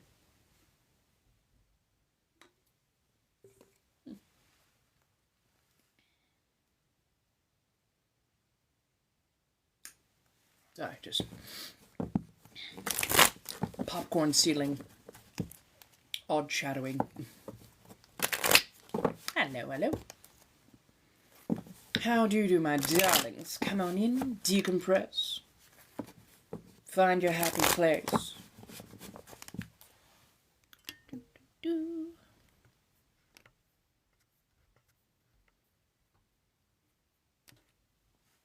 And of course, anything that is given, gifted, or otherwise earned through the tarot cards will be going to getting my nails filled and redone in a different color. It is one of the few pleasures I partake in. I want to get my nails as long as possible. I absolutely adore them. And if anybody needs custom work done, find the places, talk to me there. We can see what we can get done.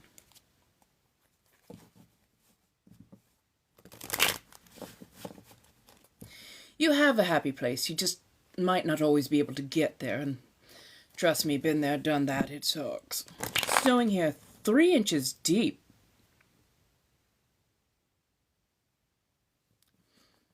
Another 6 or so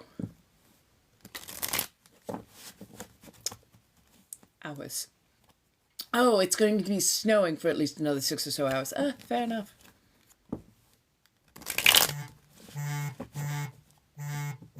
Ooh, right. But yes, I think I'm going to do red. Oh my goodness. Pardon. I'm going to bring these to the nail tech tomorrow and see if I can get at least my thumbs done with some really nice beautifications, and then do a nice strictly deep red with maybe some gold tones to it, because I love doing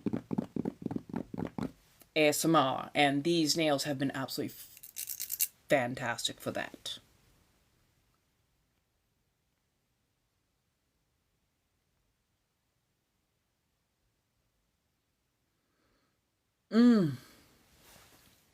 Fair enough.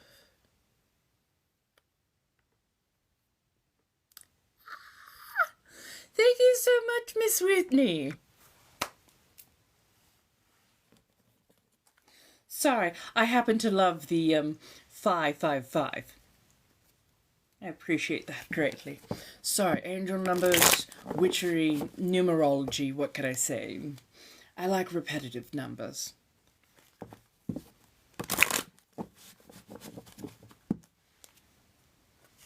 Hello, hello, darling.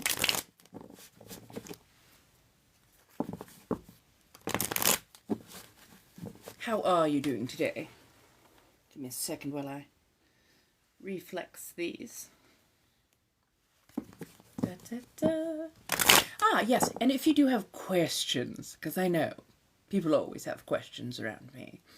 If you have questions, do feel free to ask them. If they are civil, or at least respectfully put out there, it shouldn't be a problem for me to answer.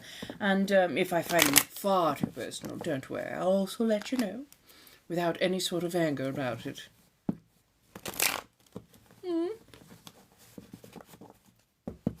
Hello, Nancy, darling. How do you do? Hi, hi. How are you doing, Cordy?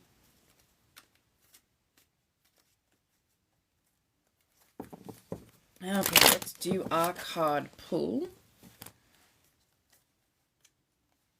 for our dear Miss Whitney. Oh, the Hermit. I knew it even before I pulled it. Goodness.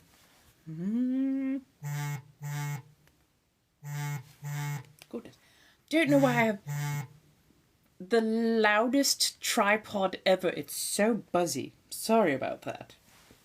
So yes, there we are. Yes, oh good, I'm glad that you're better. So here we have the Hermit. I know this card. I know this card well, not just because of this marking. It has a very particular feel to it.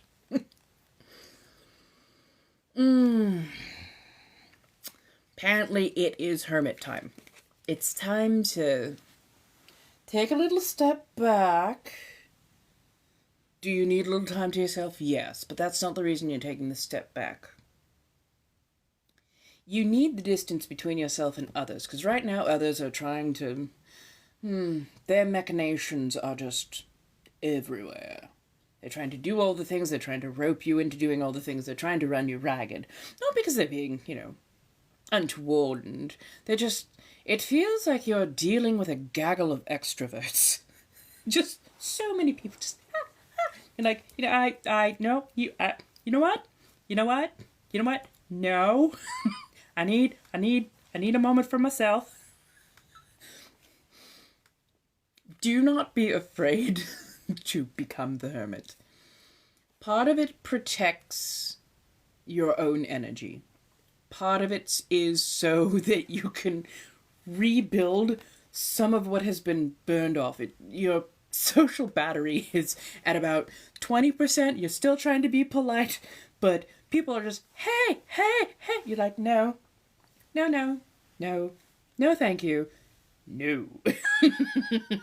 So at this point, if you need to, just tell, look, I have some super secret squirrel things I need to do. I'm going to need about a week or two before you contact me again. Thank you. I have to deal with some shit. Like, be firm. It's not because you're trying to be reclusive. Honestly, it feels like they're trying to get you out there because they know that you can go into kind of recluse mode. But just be firm. Polite but firm. And let them know. I have no social battery left. I need some time away. Are you a Scorpio by chance? Hi, hello Smurfette. How do you do? Hi, Bright Eyes. Oh, yes. Sagittarius. Oh, then you're a straight shooter. Darling, just tell them. Just tell them. You don't have to ghost them. Just tell them. Like, I get it. You're my lovely extroverted people. But I need... Give me 72 business hours, okay? 72 business hours so that I can breathe and deal with my own shit. And then check in on me. I love a good extrovert. I do love a good extrovert. They follow directions well. Some of them are just a little go-getter. So, it's okay. Just let them know. Just let them know. You poor thing.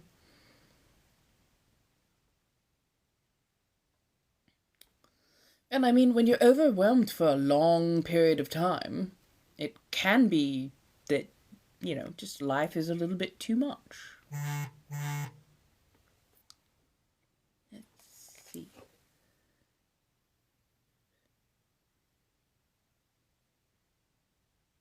Okay, fair enough.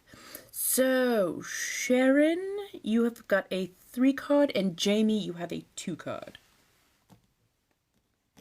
Just be blunt. Well, okay, don't be Sagittarius blunt, per se.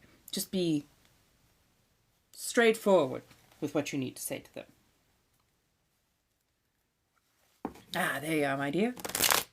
Okay, so we will do Sharon with the 3 card, and then for the 2 card, yes. Yes, I did. Yes, I did. I saw your name.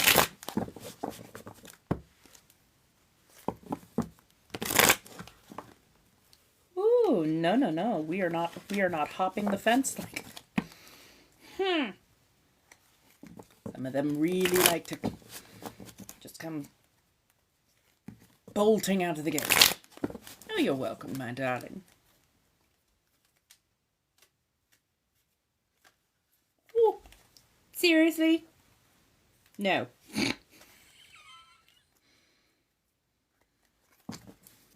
Froggy today. Froggy. And again, this is why I'm working with steampunk decks. They're always go-getters.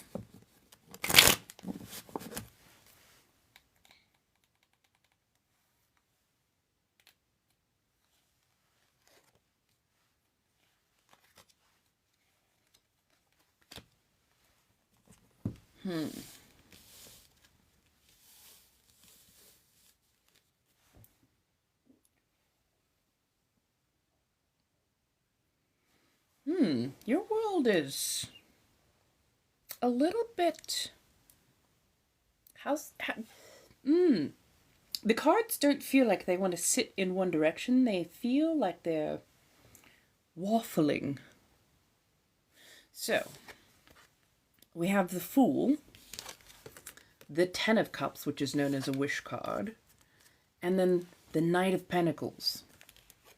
So the Fool is about the journey, about starting something new, the beginnings. It feels like you don't know if you want to start this new journey, though. You're still having fun.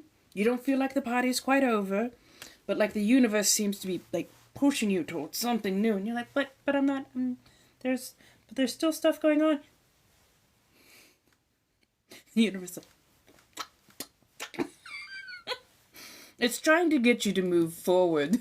But of course, when you're having this much fun, when you're getting what you want, when you're being fulfilled, when you've put in all the hard work and you've got everything to show for it, you're like, but why? Why do I have to move forward? Why do I have to move forward so fast? Why must I move to the next thing? I'm not done. I'm comfortable. I'm happy.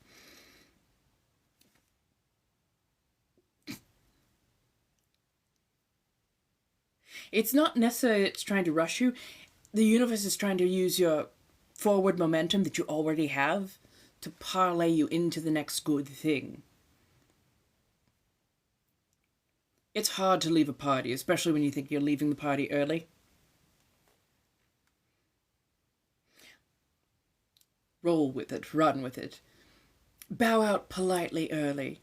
As it, oh, I've had so much fun, but I must get going. There are a few other things I have to get taken care of, and late nights and all. But yeah, no. as you feel that completion, as you are getting the flowers that you deserve, as it were, for all the hard work you've put in, don't let the momentum die. Keep the momentum going. As Knight of Pentacles, Mr. Slow, Mr. Steady, Mr. Champion for your cause. Take the successes with you, especially take proof of the successes with you, and meet your Knight of Pentacles. Meet the person who is going to help champion this new cause, because it feels very lucrative in a lot of ways. And it feels like something that starts out as clout, but parlays into, like, financial. Something has some real bite, some real heft, and will have, like, a long-term dividends. So yeah, the party is lovely and all, but if you want to keep your momentum going and parlay it into something even larger, I would highly say, keep that forward momentum. Don't stop to just have the party. Keep the forward momentum going. Because, yeah, I love a good Knight of Pentacles because he is slow, he is steady, he is very fastidious. He can be a little bit of a stick in the mud. But not in a bad way. He likes to keep things by the book so that the ledger is balanced at the end. But yeah, no, you're fine, you're fine. You're going to do absolutely wonderful.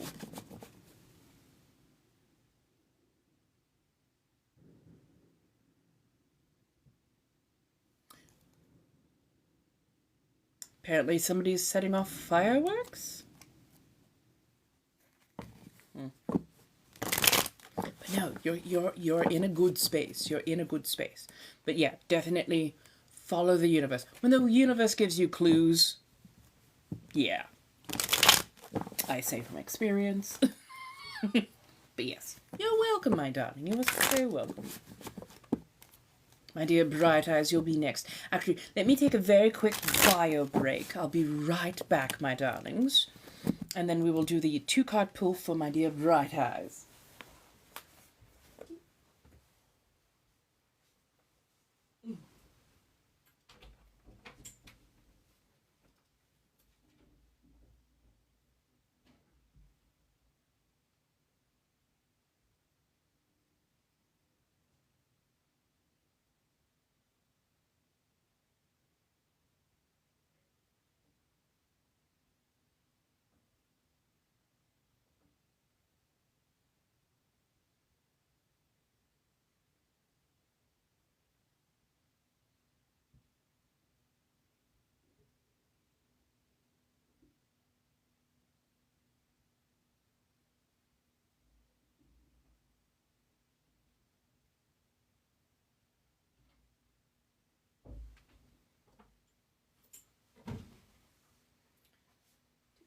I'm going to grab a quick drink.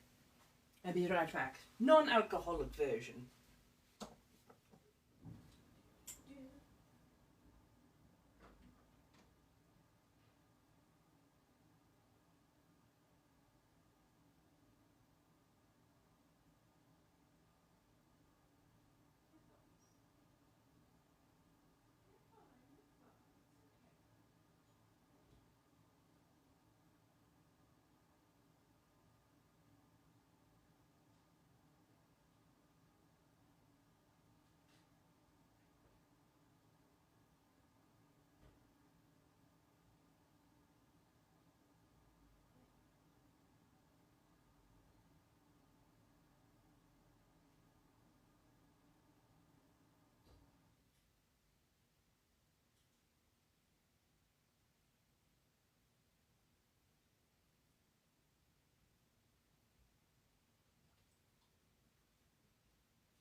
My goodness, the wind is howling. It honestly sounds like somebody was wailing. My goodness. Hello, darlings. Right? Isn't it lovely? I love it. I've got, of course, all my prop works and whatnot. And then my library behind me, my witchery around. Oh, absolutely have adored getting into the maximalist headspace, as it were. Hello, hello. How's everybody doing? Okay, let's get these up and running. So yours is a 2-card pull. We shall see where it goes. Oh, yes, let me make sure if anybody else... Okay, there we go, there we go, there we go, there we go. Yes. Right, isn't it just lovely? I have found that my aesthetic is very much turn of the century. I think most of my antique stuff comes from the late 1800s, early 1900s. I adore it that way, though. Ah, so this particular moniker up here is... My goodness, 10K! My darlings! You have worked ever so hard, my goodness. I appreciate that. Ah, that's how I'm getting to the FYP. Ah, thank you. So yes, in order to pronounce this particular name, it's Sanguine Threads. And it's the reason we have penguins The followers are known as penguins. They chose that themselves. I did not do that for them. It's part of the mnemonic. Sanguine rhymes with penguin. A little bit easier to remember the pronunciation when I say that. But yes, Inner Bathory happens to be the vampire persona that I work under as well. So if you look up Sanguine Threads, Sanguine Bathory, or Inner Bathory, you're likely to find me. And if you need to find me, honestly, going through the links in Line tends to be the easiest. And yes, I do any number of things, including educational and otherwise. But yeah. Shall we 2-card pull?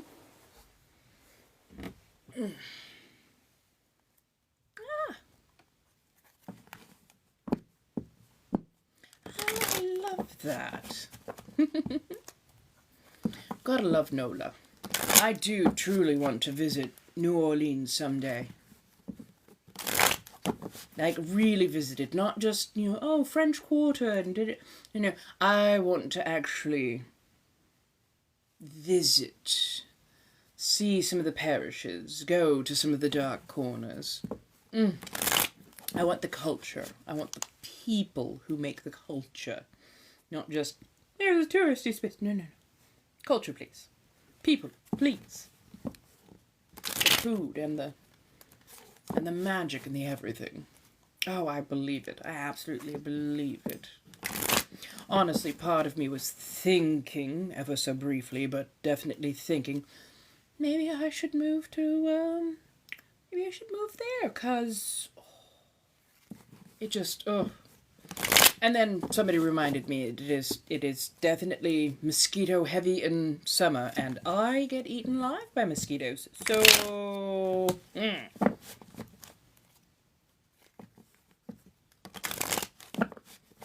Oh, I love that. It's my particular blood type, apparently. It attracts the insects, so, fun. But yes, 2-card pull.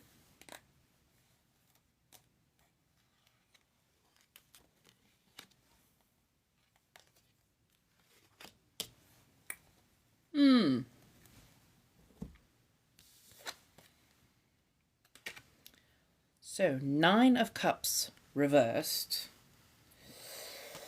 Oh, you stayed at the bar a little too long. Definitely stayed a little too long. Bartender called for last drinks a while ago. So you've kind of overstayed the welcome.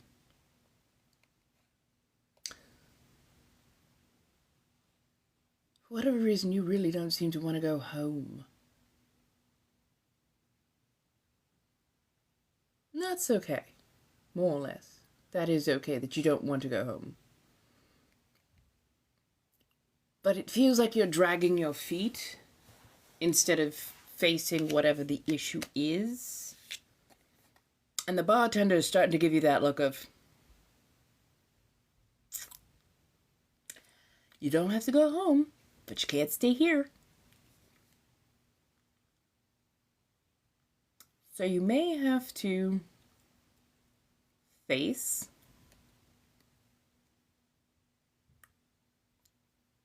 what is going on. And I mean, I'm feeling that especially since the next card that was pulled is the Page of Page of Wands. Wands, also known as staves. Staves tends to be a home suit. Let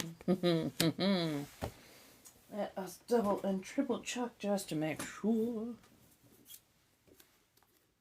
It feels like there's a particular word that's supposed to be coming to mind.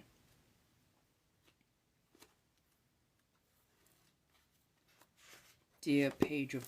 Seriously? Do not fight me. Someone who's ready to try something new.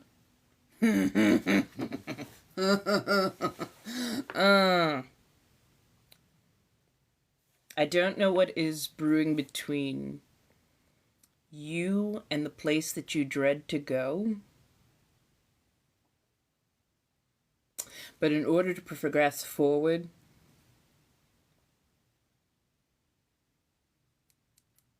It's a mind over matter. It's definitely a will, not a willpower, but like the will to overcome. Hello, darling. How are you doing? It has been forever, Noel.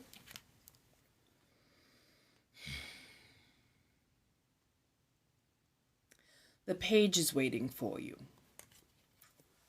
The page is definitely waiting for you, and they are trying to keep time. But yeah, they need you to dig deep into that willpower to make that decision. Because if you do head back to the place that you are not the most comfortable, the place that has anxiety, you're going to have to face it. You're going to have to address it.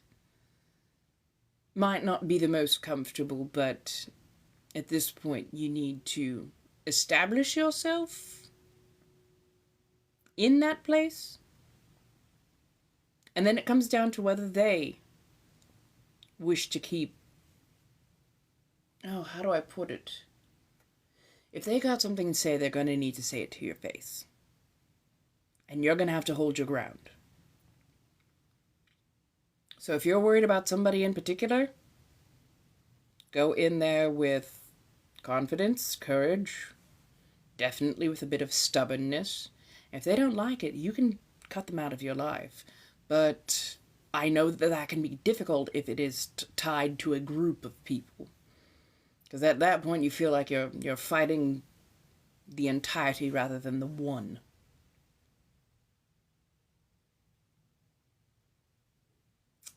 Yeah, you gotta make that decision.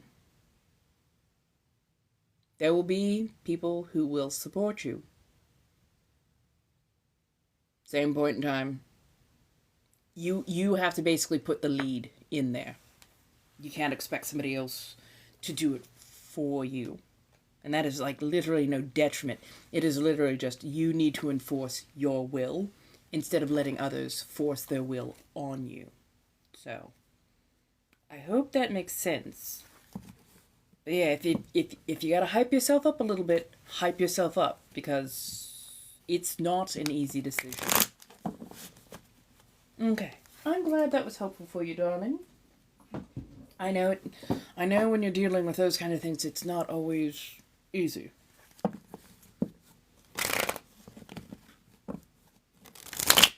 Oh yes, I have definitely pulled and gone, that couldn't be me. It is definitely not an easy decision. I've pulled a few that I've just gone, well, I'm going to give them the truth, but to say the least. Oh, did we? I think we just got another one.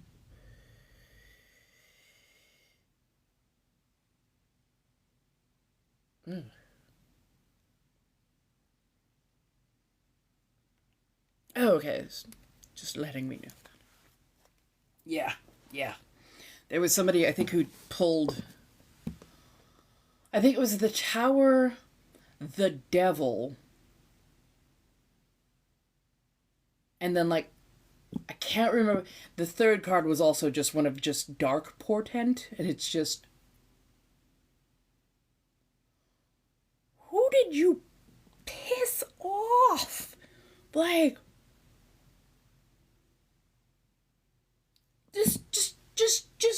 Just tell the universe to start over from where... I'm like, well.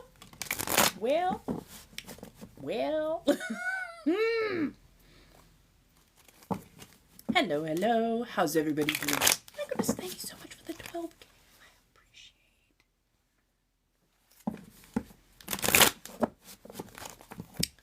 it. See, you can finally see it's just long enough that I know that I have to get it filled. But yes, I will be doing live streams tomorrow for getting the fingers and toes done.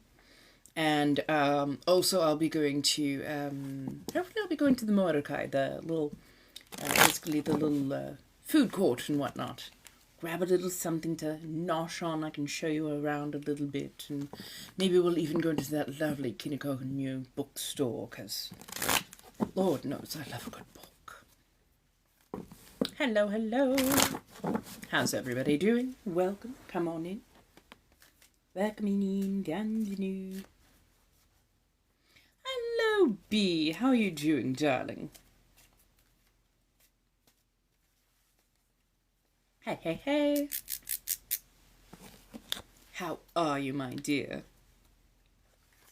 Now, if people are subscribers, apparently now you have to go through the website.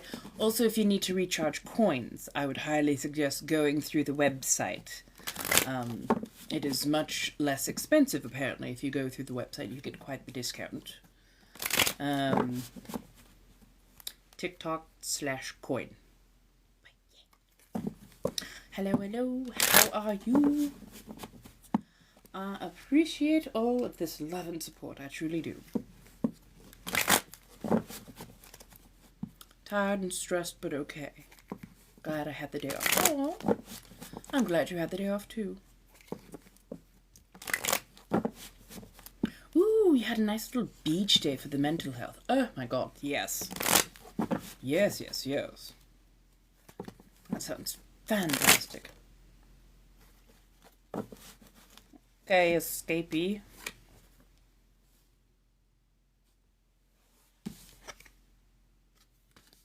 Why have you popped out again?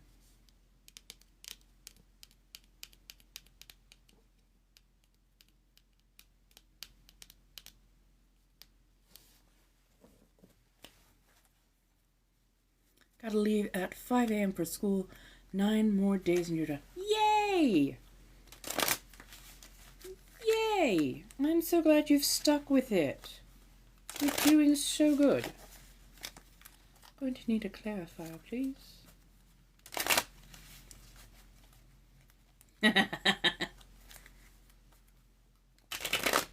What? Who? Me?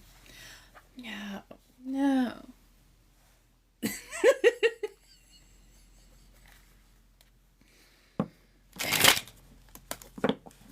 Just me.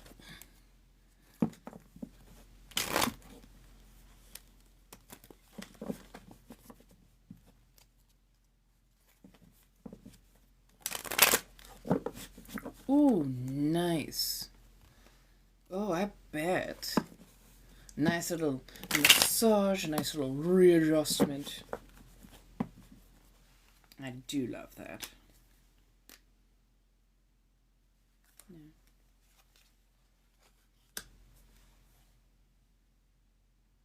Why do I have knights in opposition here?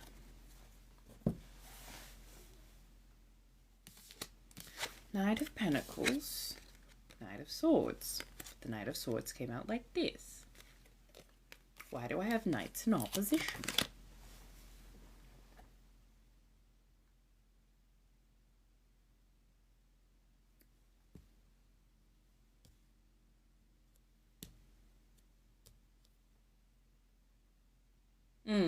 Money talks, bullshit walks.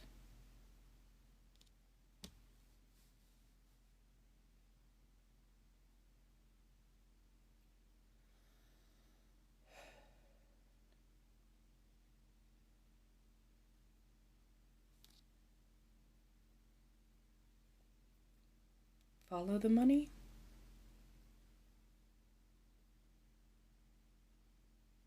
Follow the money and don't... Why are you telling me follow the money and don't worry where it came from? Why does that feel concerning?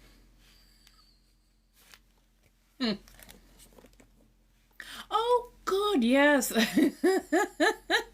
I'm so glad I could get you to sleep. The other person in the chat was... not bad, just I don't know what they were going at, honestly. Oh, thank you so much, Libra. I promise I'll keep being me. Hello, Stussy. How are you, darling? I'm doing good. Right. I was like, After I could feel you nod off for, I think, the second or third time, I'm just like, I'm gonna let them sleep. I'm gonna fade away. Because I don't mind having conversations over there, but it seemed like the conversation was very much meant for their gratification, as it were, and yet they were really adding nothing to it. Nothing to the conversation, and definitely nothing to my being able to survive, as it were. Yes, funny enough, I don't speak ASL, but one of the first secondary languages that I tried to learn as a child was ASL, at least the finger spelling. I am not good at it at all. But yes, I do tend to speak quite a bit with my hands. There's part of me that kind of wants to learn ASL, mostly so I could, I don't know, add another layer of communication, as it were. Right. If they had just given me a bit more to work with in several senses of that word, if they had just given me a bit more to work with, I could have done something with it. But as it was, it just, it didn't feel quite right, you know what I mean? Good, just got back from the library studying for midterms, a little less stressed out. Oh, that's nice. Yeah, midterms are a lot. But yay. Now you're done for the day, you can unwind just a touch. Now, for any of those who like the spicier side of life, I would say check the throne room, keys to the kingdom. My loyal list of fans will know where to find me from 8 to 10 on Monday, Wednesday, Fridays. But you all here will find me from 5 to 7 p.m. PST. This is also why I'm listing up my schedule so people can register. And, yes. Oh, you're engineering for robotics. Oh, yes. I mean, that takes not only study, but also constant practice, yes. It's all about, circuitry, the small things, the little details. One servo is off, one little motor, one little connection point not quite in the right way. And you have to work your way through the entire machine. Oh, thank you. Oh, yes. So I'm over on the West Coast, so that's why 5 o'clock to 7 o'clock PST is when you'll find me. Now, this is an off day, but I felt, let's show up, let's show out, have a bit of fun and whatnot. I'll try. So, do you want the howling winds? Or did you want the, we're going to rain today, but tomorrow we're going to be 72 degrees? Which part of the weather would you like, my dear? Hello.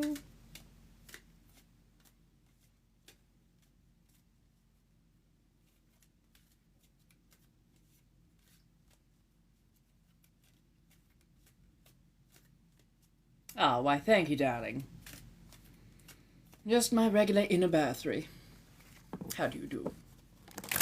The 72 degrees. Okay.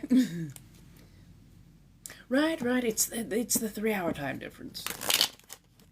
It'll be in the 80s in Florida. My goodness. I've been told that. Funny enough, I did about 10 years in the Renaissance Fair, so I think that's where I picked up a lot of my stage presence, as it were. Oh, 78. Oh, that's nice. I think we were about, we were in the high 50s, but the wind has just been absolutely unhinged. Thank you, darling. 1700s-ish colonial accent. Why, thank you, darling. Oh, when you get to be about your mid-40s, the last of your fucks to give have pretty much flown off. Why do you think I handle those trolls the way I do? Why do you think I deal with the betas the way I do? Oh no, I'm fat and old. You don't say. I have 2 eyes in my head and not a fuck to give, so... Right, very English, yeah, very Victorian Edwardian. Which, I mean, it makes sense, especially once you see my furniture.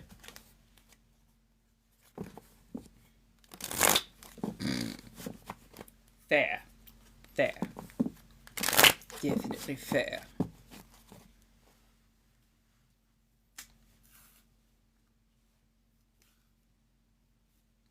If it fits between the fangs, I can eat it.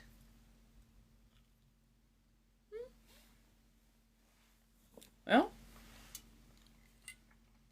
never too early to start. Big part of learning this particular confidence was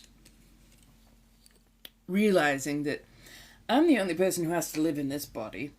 Nobody else has to live in it. Nobody else has to survive. Nobody else has to deal with all this.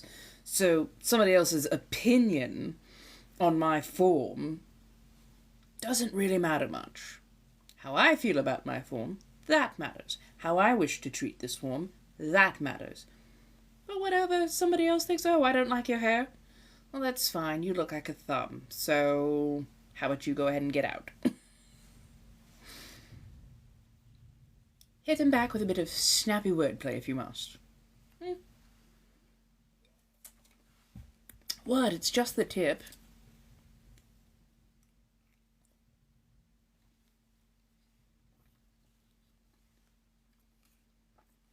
It's always the ones that look like a thumb with a receding hairline. And like, not just any thumb, they look like an unmoisturized thumb.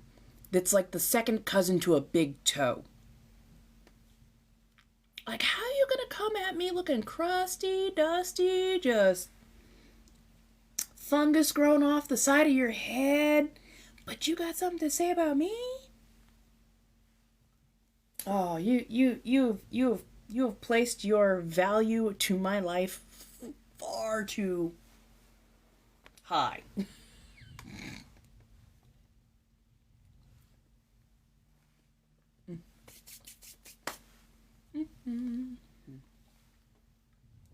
Bit of melon soda. Also, I'll be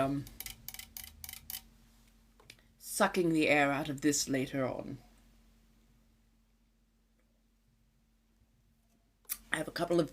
That's actually the reason I was drinking from a couple of different sizes of cans, because people think that there's a difference in difficulty, and they're slightly right. Certain cans, it's much more about finesse. Other cans, it's much more about brute strength.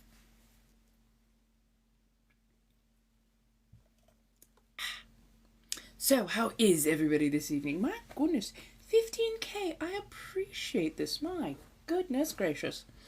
I love it, darling.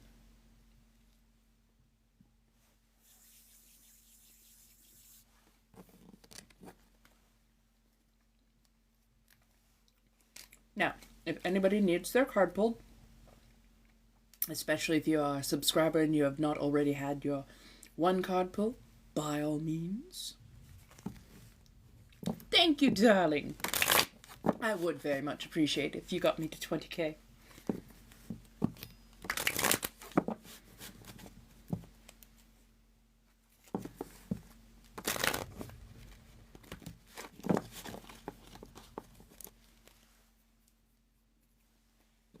Oh, I'm like, why am I... Oh, because I touched banana peel.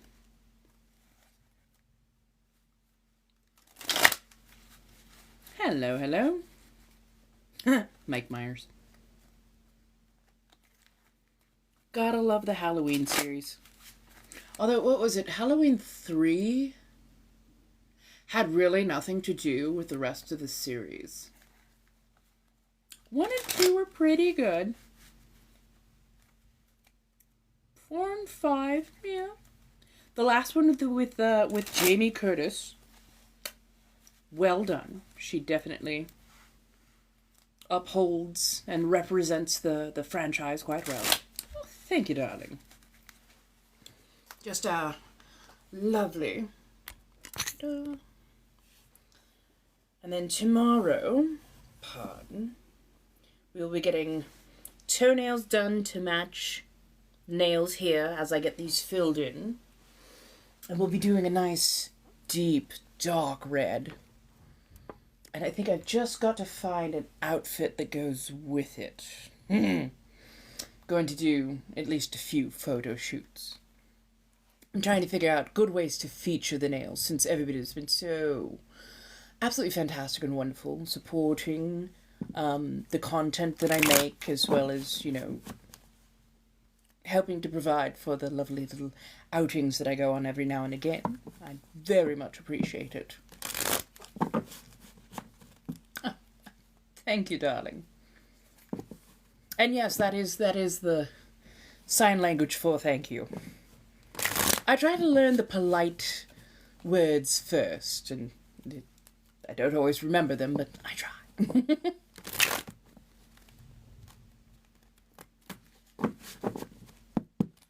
Honestly, I've been thinking of placing more and more, what do we call it? So one of the particular sites that I am on, because I like interacting with people who are over a particular age. I have absolutely zero love. Well, not zero love, but I have no reason nor want to speak to people who are under a certain age. They're just not for me. But I might start putting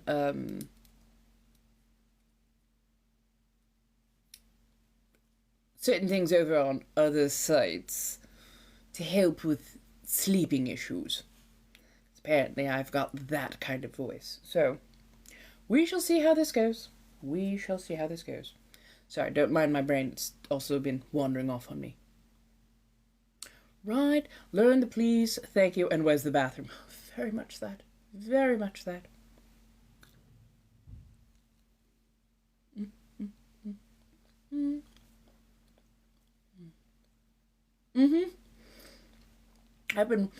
You must have gamer fingers. Like, the speed at which it is going up is impressive. Oh my goodness.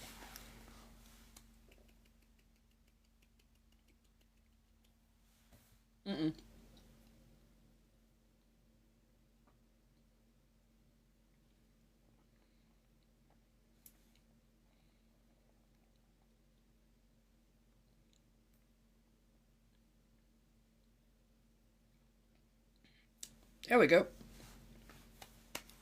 Thank you, darlings. Are you aiming for 30 now?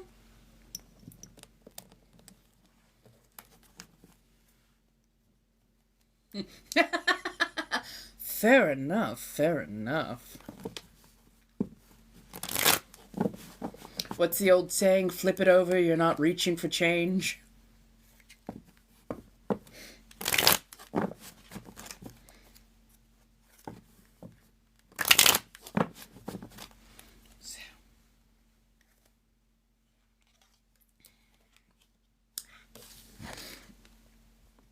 Yay.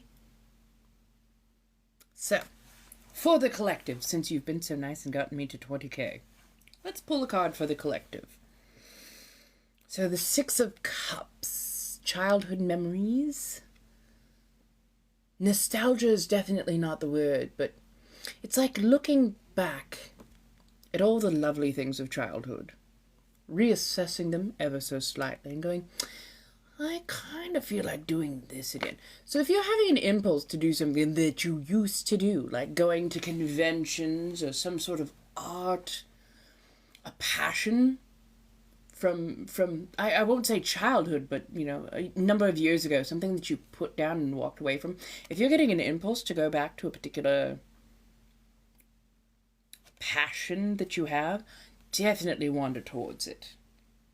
It's a good time to do as such. This world needs more art and more happiness in it. So, yeah.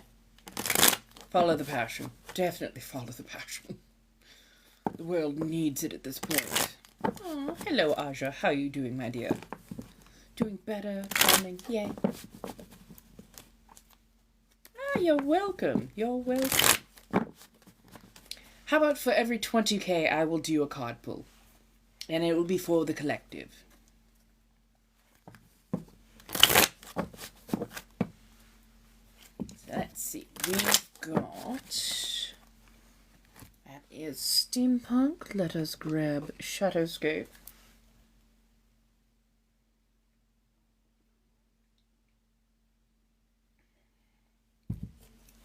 ASMR incoming.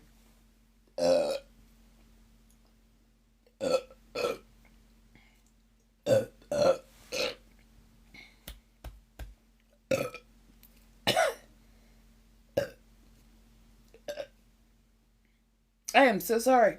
Pardon me.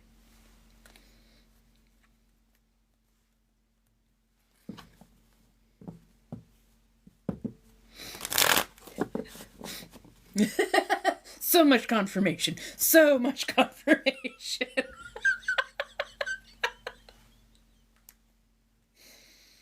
Sorry, I had a gastric bypass, a Roux-en-Y, it's the one where they reshape your stomach into like a 1 ounce size. So I don't have a second duodenum. So anytime I drink a carbonated beverage, especially one that's very carbonated, I have to immediately belch, or else I just feel horrid. So sorry about that. I was definitely very thirsty, but whew, that was a lot.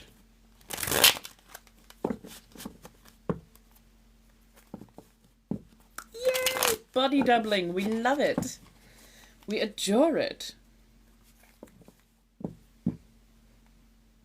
No, that's the funny thing. I lost most of my ability to bring things back up. I still have the esophageal sphincter. I have that duodenum. I don't have the one that's down here. It would actually hold food in so that it could ruminate for a while. So when it goes in, Tiny Tummy does as best it can, and it gets things going through. Now, that does make me one of the world's cheapest dates when it comes to imbibing hard spirits. I can have a nice little... And about 5 minutes later, I'm feeling the full effects of it. But I also become incredibly able to filter that, because my kidneys go, no! And I will be sober in much shorter fashion. I will still quite often get that hangover, which is not fun. But it makes imbibing quite interesting.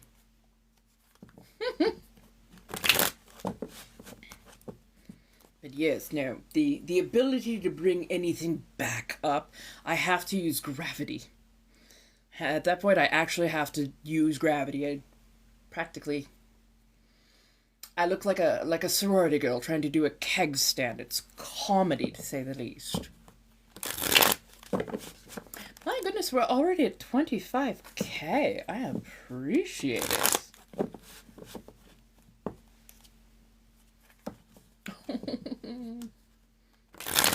Fuck yeah. You're like, yay. I don't blame you. Just make sure you're having some sort of like Gatorade, Powerade kind of thing.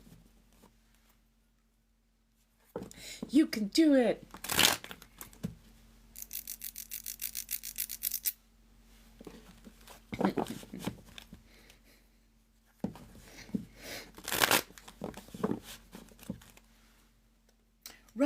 Right. Well, especially if you haven't done something for a while, it's going to hit.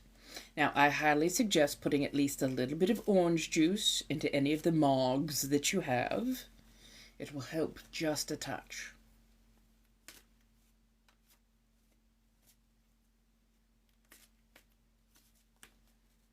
Let's see, I'm trying to remember. Protein, a bit of fat and lipids just to recoat your system. And then, yeah, some sort of a sports drink or Pedialyte. And honestly, you can actually go to like the $1.25 store, the Dollar Tree. If you go down the aisle where they have like the baby items and whatnot, they often carry little things of Pedialyte that are absolutely lovely. They taste horrible, in my opinion. It's like liqueur, but slightly thick. But I will have to say, the effects of sipping, imbibing hard spirits and whatnot is greatly lessened by having one of those on hand and just kind of nursing it for the night after you are done. Right? It's not just a flavor thing, because there's barely any flavor to it per se. It's the oddly thick water. Why is it oddly thick water? It confounds my mind. Of course, I mean, if you're slightly creative, you can almost turn it into like a little gerbil bottle, but, you know. Just saying.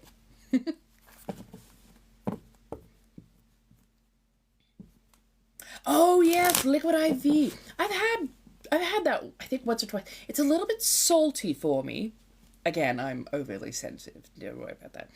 It's a little bit salty, but yeah, it gives your fluids texture. I think that's the only part that kind of weirds my brain. I'm like, why does my water have texture? It's not quite Jello, but it's definitely not water.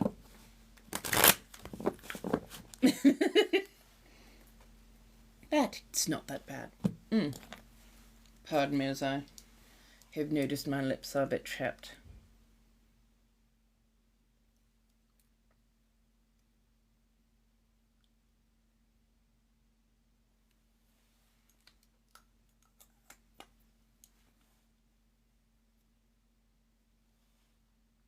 There we go.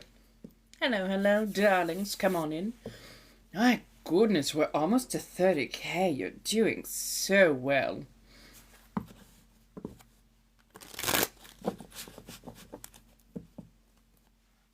Fair enough. I find it to be salty, but then again, I'm sensitive to the taste of salt. So part of it is, if I already have roughly enough salt in my diet as it is, I will find something salty. But if I am like, once I've had quite a bit to tip in, salty is the least of my problems.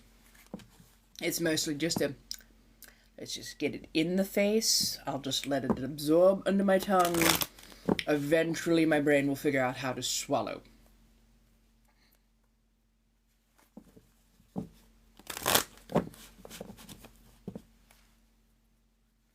You're so close, darling.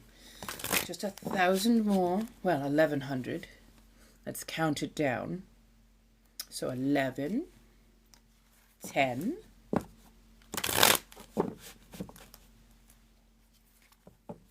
9, 8, 7, 6, 5, 4, 3, 2, 1. 30k! Well done, darlings. My goodness. I absolutely adore that. My goodness, I didn't know you could make a countdown go quite that fast. It seemed to speed up ever more. We do love a little countdown.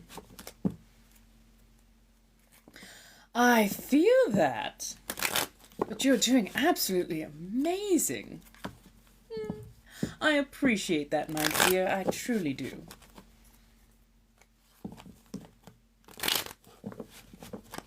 Hello, hello. Welcome on in. We are sitting, we are decompressing, occasionally reading tarot cards. At 40k, we will take another tarot card pull for the collective. But yes, what shall we speak on? Please come in. Welcome to the salon. If you don't know what a salon is, or a parlor, we sit, we talk. It's philosophy, science, what's going on in the day, how we feel, whatnot. I happen to have a degree of psychology, and I'm a practicing witch, amongst so many other things. So yes, feel free, come in, ask questions. We encourage questions around here. Now, of course, if you're a troll or a little bit of a minnow baiter, oh, we can have fun with you. You won't nearly have as much fun with us, but you can definitely have your joy and whatnot. I'll just put you to task as soon as you do, though. So, do with that as you will. And yes, this is an 18 and over cast. I always do 18 and over because I appreciate the company of adults. I do not tend to appreciate the company of children. So if you're a child, if you're a minor, if you are underage, you're not so much welcome here. And that's much more to protect you and my own sanity, but much more to protect you from aggressive adults who do not need open access to minors. Okay? So, thank you very much. The funny thing is, anybody can learn tarot. I do not have connection with blood relatives. I taught myself. I learned it, via reading the books and whatnot, and then actually talking with some much more well-conversed witches. And in the last couple of years is when I've really leaned into my intuitive gifts. Each person is going to read a little bit different. Each set of cards is a little bit different. But yes, no, I've been practicing for a long time. Book knowledge is where you start. Once you're comfortable with the book knowledge, that's when you start to lean in more towards your gifts. And that's why I always keep a book on hand, because every now and again, certain things will call, and when the gift goes, there's a certain word you're looking for. Yeah, it's usually a very specific aspect of the card that I'm supposed to be looking at. So,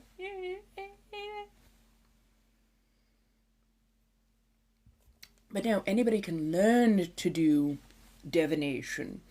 Just certain things are going to call more. Like some people are naturals with the spinning coins. Other people are really good at geomancy or pendulums.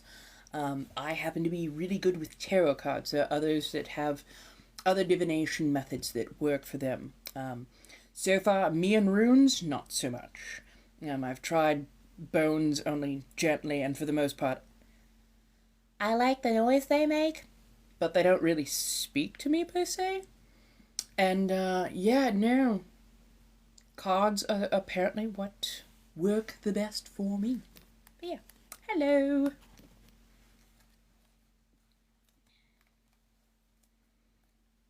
Very much so. Very much so. On the psych side, how do you think your self-esteem impacts the ability to make decisions? Well, I think the higher one's self-esteem, usually the easier it is to make a decision, because you're much more self-assured in the outcome that you predict for yourself. When the self-esteem is not so high, it can be a little bit harder to make decisions, because sometimes you're weighing your decision against what others might think about it. I don't speak from experience at all. Or you might be just, a little bit hemming and hawing. Because you're like, well, sometimes I'm wrong. Person with high self-esteem rarely goes, sometimes I'm wrong. They're like, there's potential this could go wrong, but pretty sure I got this. So, hello, Victoria. How do you do? Hello, everyone. My goodness. So, 31.3. Y'all have been doing absolutely fantastic at the tapping. Please make sure you're giving your hands a little bit of love. Make sure you're stretching them.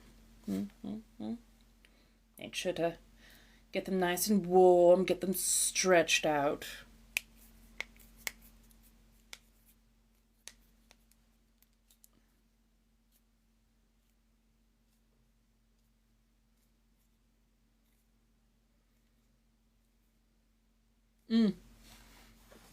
Right.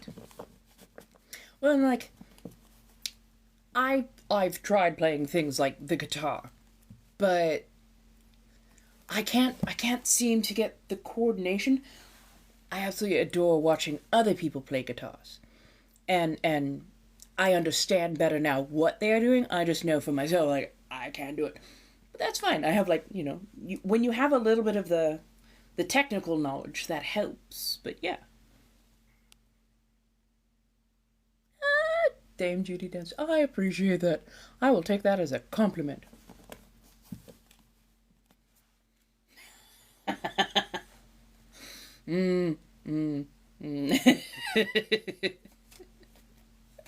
Hello, darlings. Welcome. Come on in. I don't know how I always get lipstick on that thing. There we go.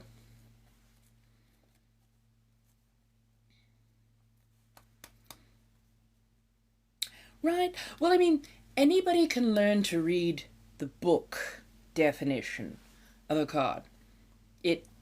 It takes leaning into those sensitive talents in order to read what their portents means for an intended person.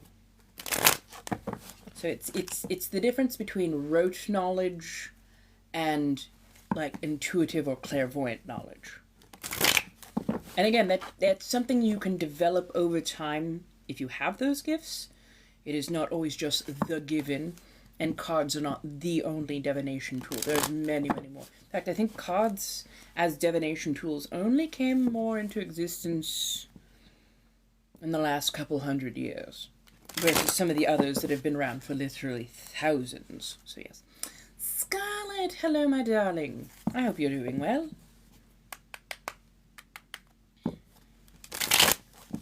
Do-do-do-do, do-do-do-do, do-do-do-do-do.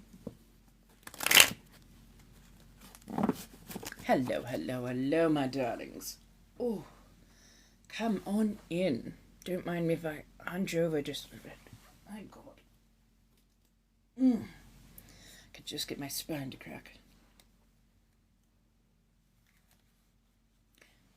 Very true. I will agree with you on that one, Wise. I'm definitely liking my new place.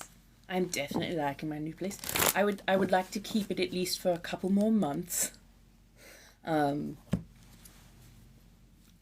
would love to be moving out into my own space, like literally my own space, in a couple of months. But like by my birthday, I think that would be absolutely wonderful.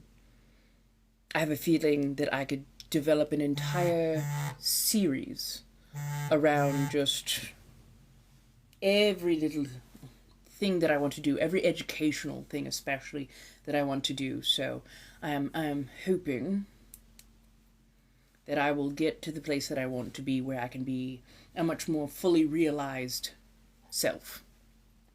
Goodness. Hello, Miss Whitney. Would you like another pull?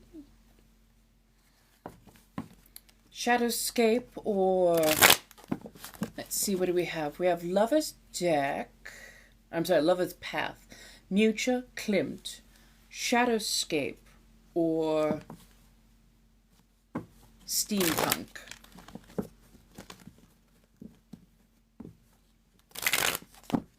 I appreciate that. Honestly, put it out there. Lover's Path. Can do. Put it out there. Let people know. Every Monday, Wednesday, Friday, we're here. We hold the salon. We read tarot cards. We talk. We banter. I give advice. I give so much advice. Oh, you're welcome. Thank you so much for minding manners and etiquette. I appreciate that. And anybody of any gender is allowed to come in, as long as they, mind their manners and their etiquette as usual. I don't mind the menfolk, the masculine, and the whatnot.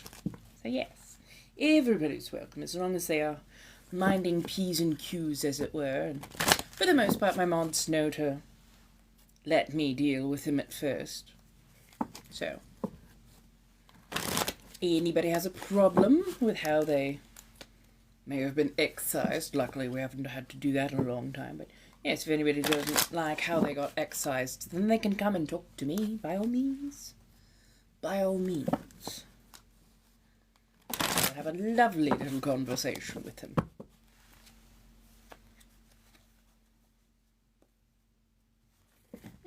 Right. Common courtesies and respect go ever so far. Well, that, and even though I'm a whole 5'4", 5'5" with my shoes on, even at a whole 5'4", I am more than ready, willing, and able, capable, and just honey badger enough to go toe to toe. So, being rude does not behoove anyone.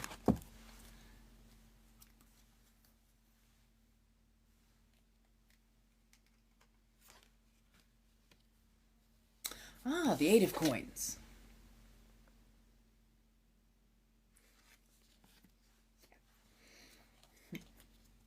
I knew I liked him for a reason. So the 8 of coins.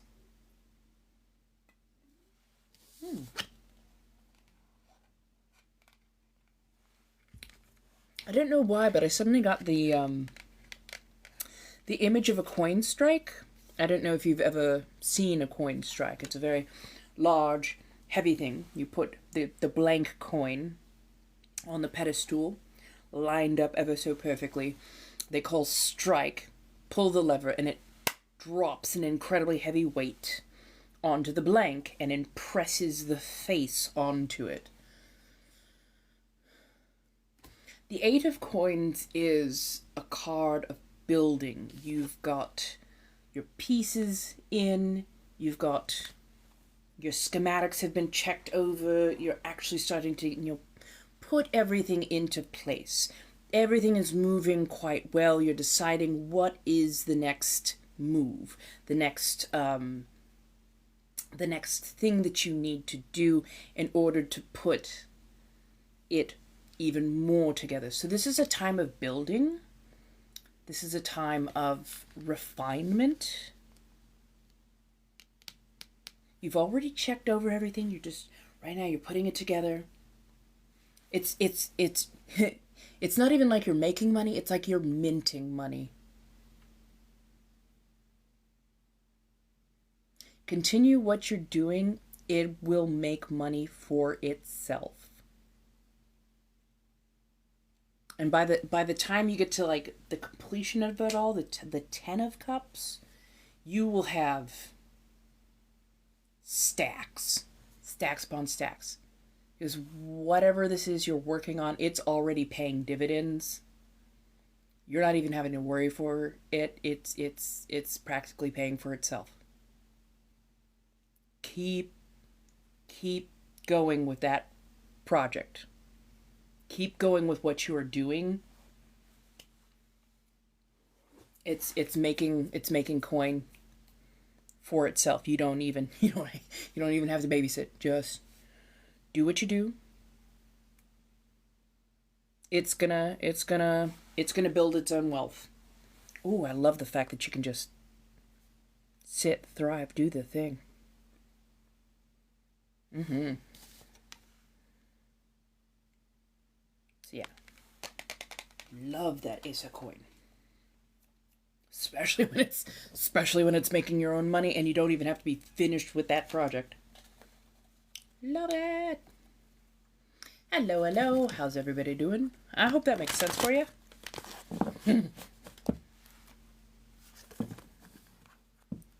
Oh yeah, imprinted. So yeah, just, if you've never seen a coin strike, a machine coin strike, they have them at like Renaissance fairs.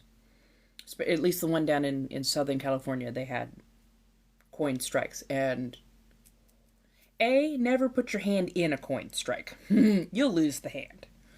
But the coin, yeah, just boom. Impression in seconds.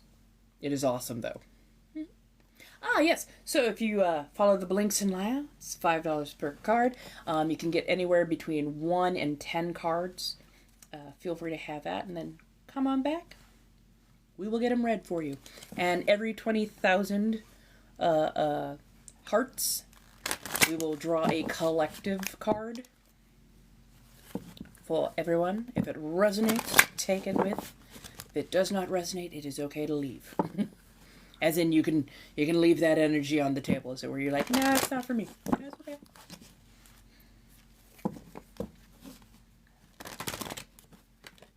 Oh, haha. Seriously, mother?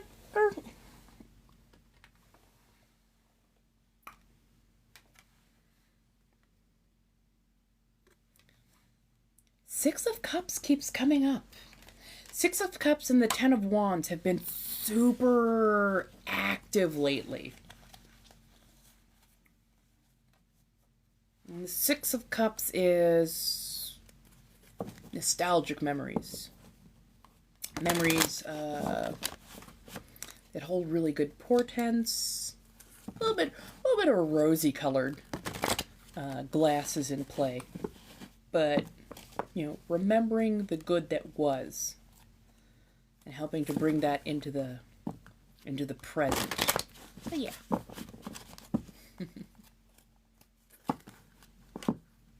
Right? Exactly. I'm like, it's Shadowscape and what do you call it?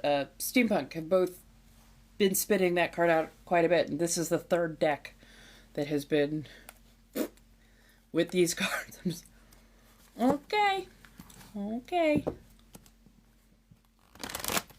I'm also wondering if somebody from the past isn't trying to show up.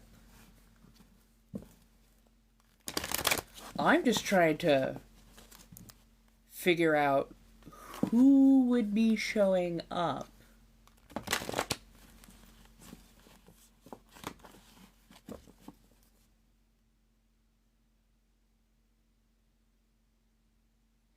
Who would be showing up from my past? Because I tend to have what do you call? I tend to have really good cutoff game, and I don't have a lot of connection to people from my past. So if somebody's trying to come in to make a romantic connection, I'm at a little bit of a loss. Because my Virgo is my best friend, but there's not a romantic connection there. I can't think of any of my other exes that I would allow back into my life. Because I played a mean cutoff game with pretty much all of them. And none of them do I have a overly rosy ideal of. Shit, I haven't cut off my very first boyfriend. 'Cause he turned out to be not such a great person.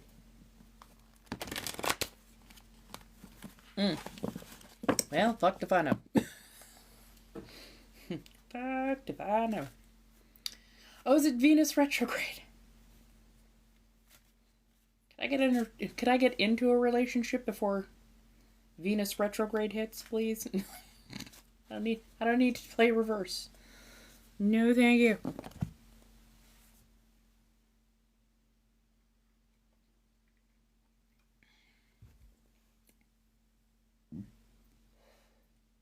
Okay, that was a little bit better. Hello. How's everybody doing? Mercury in Venus retrograde.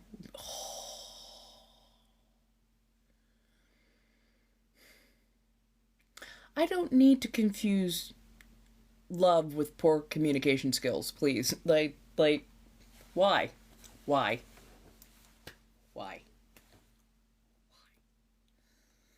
I just want a decent love life. With a rugby player. Or somebody built like one. You know, I'm just saying. I'm like, no. No, I don't need miscommunication. I don't need odd. No. I don't want cross signals. No, thank you. No, thank you. That's how them red flags don't look quite so red. They look a little bit more pink. Yeah, you're like, that's not red. That's not a red flag. That's not a red flag. No. That's like a light red. That's a pink flag. Pink is fine. Pink is fine.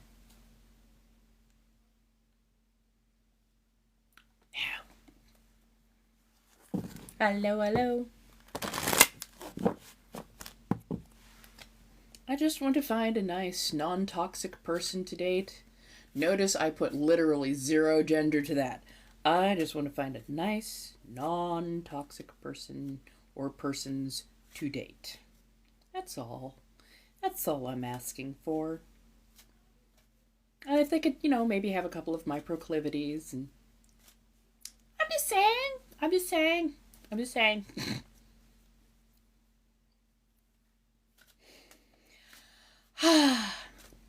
Hello, my darlings. Come on through.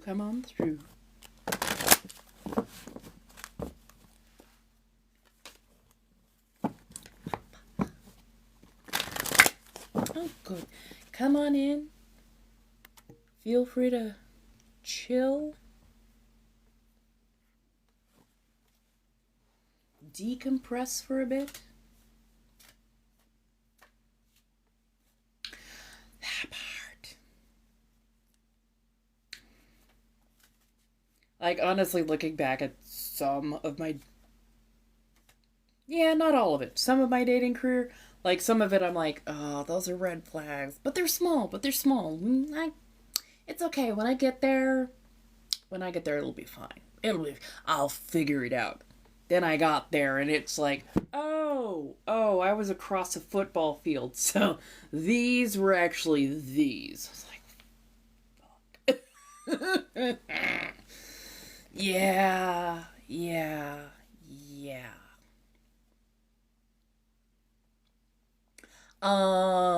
You would need to DM me to arrange a private reading.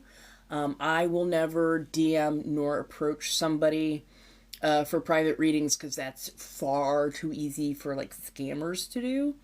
So yeah, if you ever need to arrange a private reading, something that you want to be a little bit more in-depth, a longer read with a bit more detail to say the least, yeah, you will need to arrange that. DM me, we will figure out how best to go about that and get that figured out.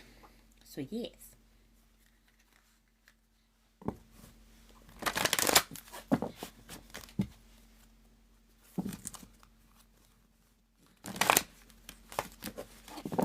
Yeah, like a 1-card read, it gives you a quick overview. 10-card read, like the Celtic Cross, which I do adore doing, those are in-depth reads. Those are definitely in-depth reads. So yeah, for the people out there who do not know, Celtic Cross is a 10-card read that has a lot of nuance, a lot of portents, a lot of detail, especially about motivations going on behind the scenes. So, you'll give me just a moment. I'm going to take another quick little bio break, and when I come back, I can show you what a 10-card spread looks like. So, I'll be right back, my dears. Ooh, yep, always the knees. Always with the knees.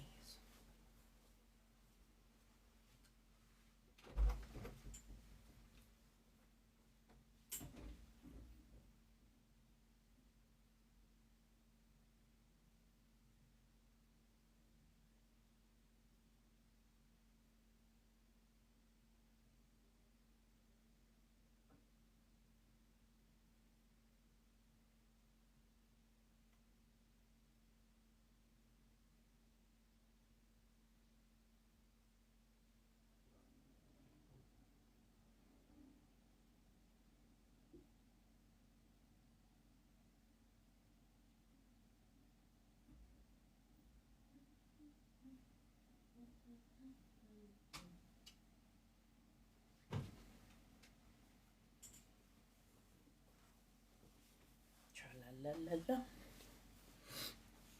Mm.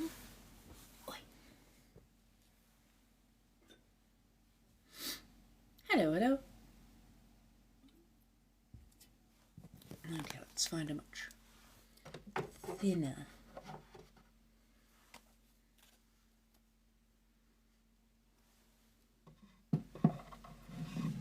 There we go.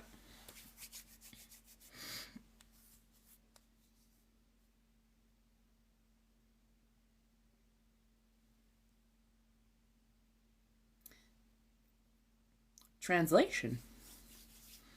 Have you never had tarot card readings, or are we talking about something going on in the Blink and Lio? We've got Cash App, we've got Venmo. I'm trying to get a few more, I'm trying to get a few more payment methods up there, just in case I have international folk and whatnot. But yeah, sometimes this app does not like directing people to where they should be going. So tarot cards are a means of divination. Give you kind of a roadmap to what's kind of going on and whatnot. And through effort, you can change the circumstances. So do not ever take divination as being a hard and fast, this is the only thing that's going to happen, this is the only way it's going to go. Why do I keep getting... Oh, okay, I was like... Huh.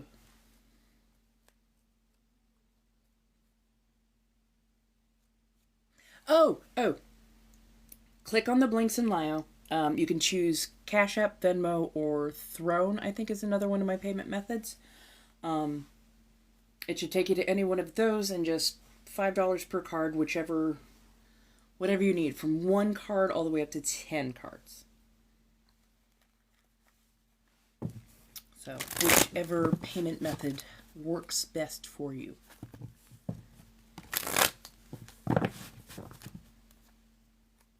If not, I put my little handle here for both Venmo. I think it's the @ symbol. For the Cash App, it's the $ symbol. And then the INNA, I-N-N-A, Bathory. I wish they had better font for that, because that font could either be an I or an L, depending on everything. Which is a real pain. Oh my goodness, we are at 35.5. Thank you. You're doing amazing. Okay, so let me show you a quick sample read. So,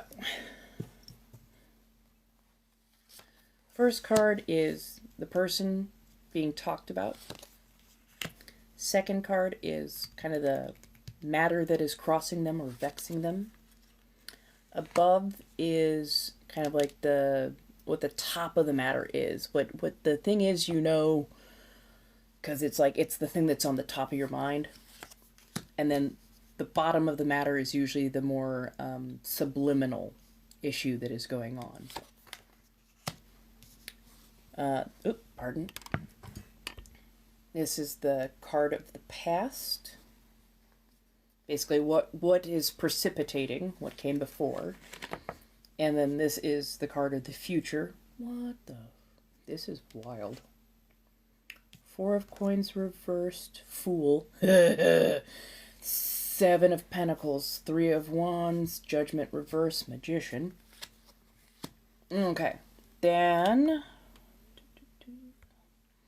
you get how you see the matter. Queen of Pentacles, oddly enough. How others see the matter. Reverse 6 of Swords. That is a wild difference, which means, okay, I understand what's going on here. Hopes and fears. King of Swords. Captain Emo Boy. And then final outcome, or projected outcome.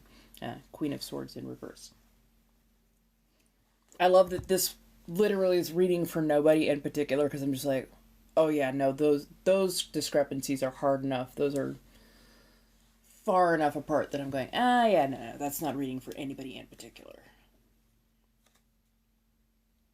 So yeah, that is the example. So this overall is your 10 card spread. So it gives you a lot of information. And depending on how that all gets interpreted, sometimes certain cards, especially if they show up in succession, hold extra. Other cards will detract a little bit, but yeah, different messages come through. But yeah, 10 card is in depth, definitely in depth.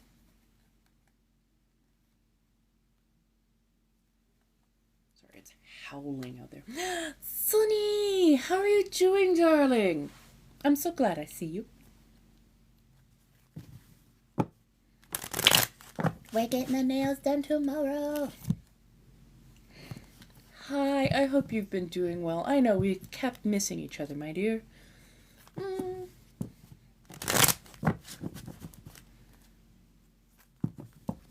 hope you are doing well. And hopefully by next week I will have a P.O. box up and running. Oh, you need a card reading. How many do you need?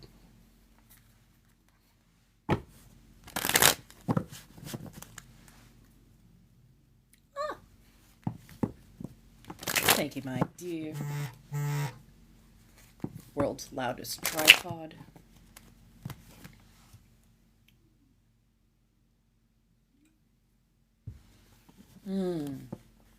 Four card. Feels like a 2 and 2. Yeah, you're getting Shadowscape.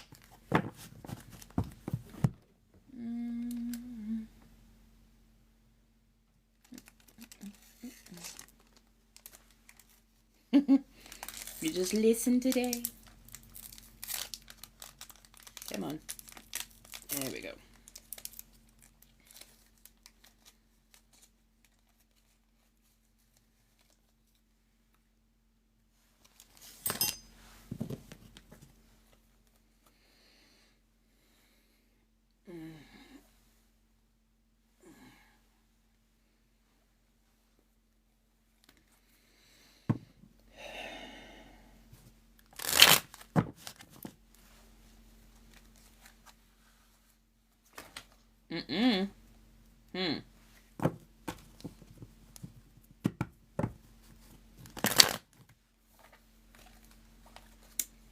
You're jumpy today.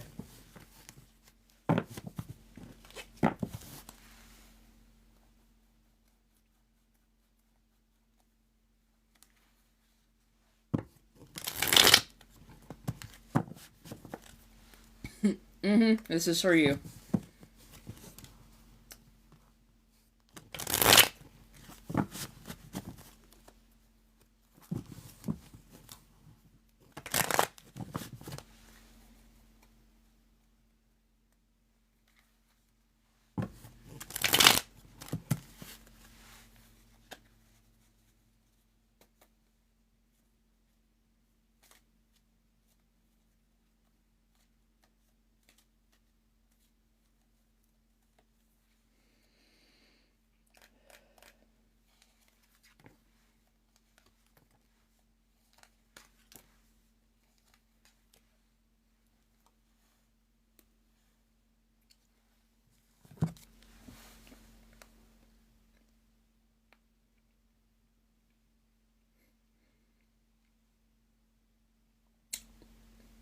Wild ride.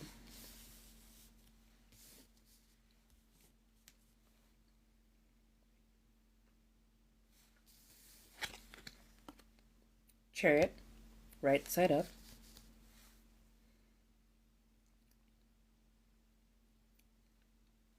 Knowing the route, driving it, often on a razor's edge. It's something you've done again and again and again. But for whatever reason, this little crab seems more important than everything else.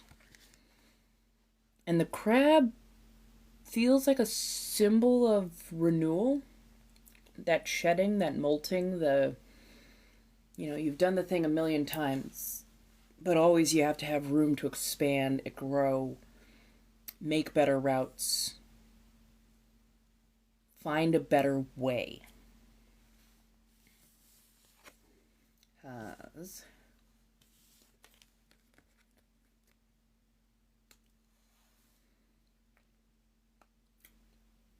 Emperor reverse, Devil reverse.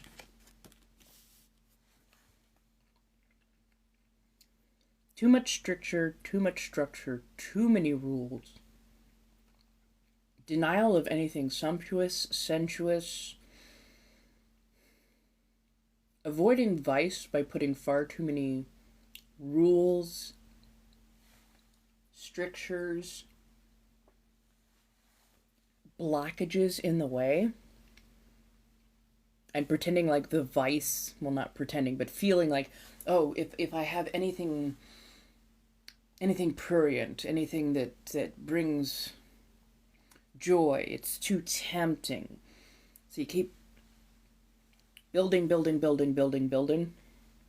more and more ways to like fortify the road, fortify the path. Can't do sightseeing. No, just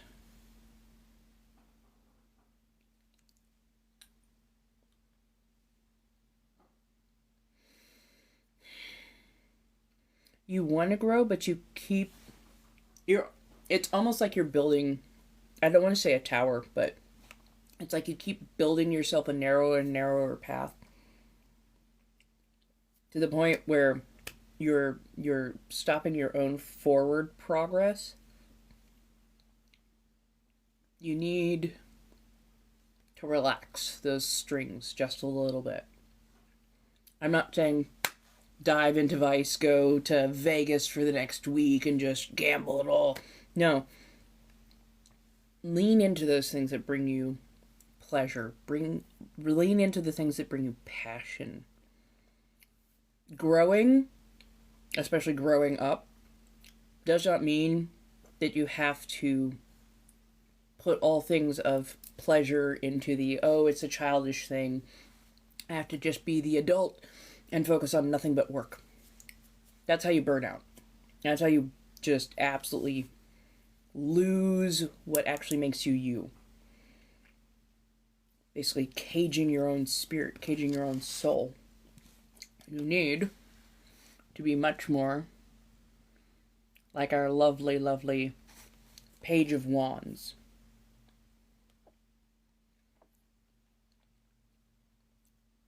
Find the passionate route. Find the thing that actually sparks interest. Not to be so Marie Kondo. Find the thing that sparks joy. Find the thing that really drives you, really sparks your soul, sets it on fire. Whether that's art, whether that's music, whether that's, art, like a craft, or just indulging. And I mean, yes, you're talking to a queen of indulgence in many regards, but yeah, like dip your toes back into the things that make you passionate. Look for like a group of people who do the same things that you like to do. Like get out there, get talking, new ideas, new information, new muses, as it were. Lean into the indulgence, because it feels like you really need your soul filled up in that particular way again. And so far you're putting too many blockages on yourself, trying to be the grown up for yourself. You forgot what pleasure feels like. And in order to grow, you need to feel joy. That joy helps to give you purpose and drive. So, do the thing. Hi, Mike. How do you do, dear? Yes. Follow the page. Definitely follow the page. Follow the Page of Wands. Back to the thing that gives you purpose. Back to the thing that gives you passion, gives you pleasure. Pleasure is a good thing. Pleasure is a very good thing. It's honestly harder to overdo those things that bring you that drive than it is to, lose them. So when you lose them, that's hard to get that fire rekindled. Yeah, definitely kick loose some of those rules that you feel that you have to follow, because they were rules that were forced on you, and you need to follow yourself. You need to follow your own impulses, your own will, your own drive. Not trying to be somebody that somebody else wants you to be.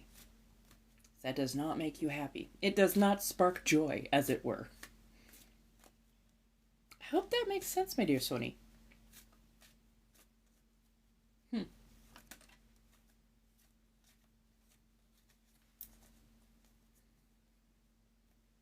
Hello. Wow. We went over the 40K mark. Let me shuffle up. Hey, I'm not always right, and it's okay if people want to be skeptical. I'm not always right. I might not always make sense at first. I'm okay with that. But I am glad when it does help, when it does resonate, and when it does make sense. So yeah. My day has been good. I got a lot done. I got a lot of stuff filmed. I am going to get my nails done tomorrow, so that's going to be a field trip. But yeah. How did I get hooked on TikTok? At first I thought it was just like a dance app, a trending app, kind of like Vines. I never got to Vines. It was a little too short for me. But yeah, no, I came here and I got hooked on like the animal facts and the science, and then witch talk, and the being able to actually interact with people who were experts in their field and who had, a bit of extra time because of the frickin' panini. So yeah, like I got hooked on this place because of the actual community that was being built and the people who were actually putting themselves out there and educating. I love that part. There's so much going on nowadays that it feels like I worry sometimes that I do it myself where I talk overly much, but sometimes it just feels like people are now making content just to talk. Just got to get that several minutes, and the longer people pay attention while you say nothing and walk your sentences in circle. I fucking hate that shit. If you're gonna say something, say the thing, and then put a lot of information to go with it. That's perfectly fine.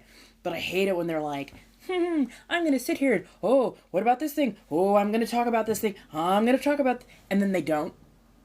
And they're like, I'll talk more about that thing in part 2. No, and the fuck you won't. You're gonna drag it out for 5, 6, 10 parts and say nothing. I hate that.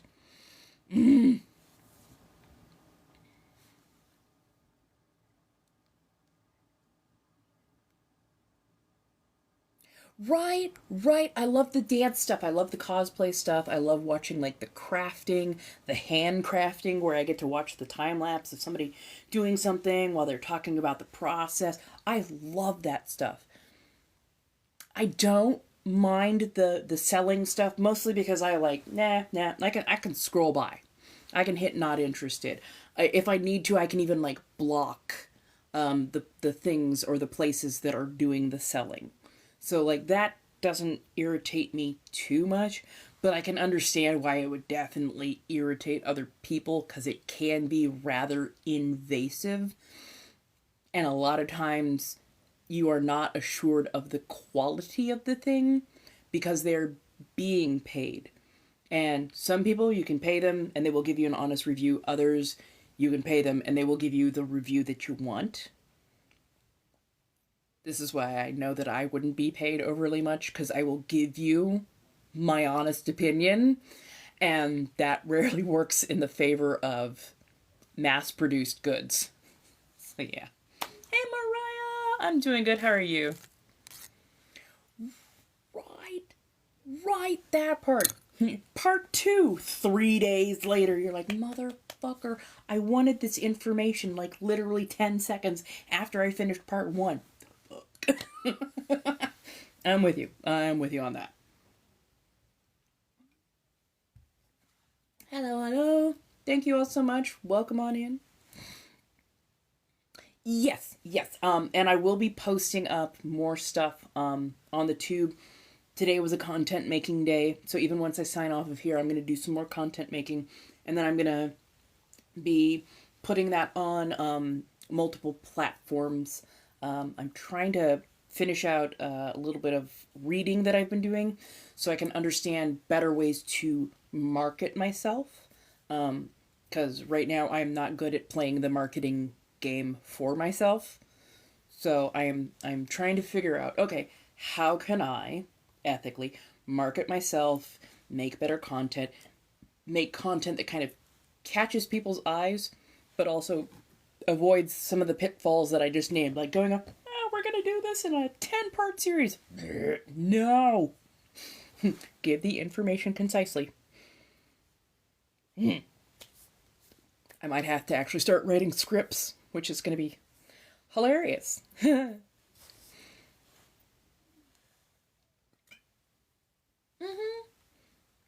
I appreciate being able to talk to the audience, interact with the audience, because you're people. I could sit here and spout, a laundry list of information, of factual information and whatnot, but it wouldn't be nearly as insightful or as, to me at least, entertaining if I wasn't interacting with the audience. The audience holds a different opinion. They might have information or expertise that I don't have. And that's why I love doing salons or parlors, because it's about actually talking, exchanging information, having a conversation instead of just talking at you. Hey, my favorite comic book character is Deadpool, so what can I say? I love a good fourth wall break. So I've had several jobs where speaking was very much at the forefront of what I did. I was a tutor for a number of years. I was a teenage Sunday school teacher. Don't worry, I got away from Christianity. I'm okay with that. Let's see. God, I'm going back through all the things I've done. I worked a lot of retail, so having to know about products is what I did, because that was my job. Honestly, though, my favorite job where I had to do just a shit ton of speaking was Renaissance Fair. Because you have new customers walking by literally like every 2 minutes. You've got a new crowd of people. So you've got to be constantly talking, hawking, repeating yourself. You got to have your wares out, doing different things and da-da-da. And here's your one-liner quip. So yeah, it definitely helped foster my ability to talk for an extended period of time and hop through subject matter using my ADHD. Yes. Aw, thank you, darling. Yeah, for the longest time I had a either Scottish or British accent, mostly because the first person I sat across from, I was taught the basic English fair accent, but the first person I sat across did the Scottish accent. So I ended up picking up a lot of the Scottish accent first. So yeah, if you hear me slightly wander between like British at times or a Scottish accent, yeah, that's just the old fair days.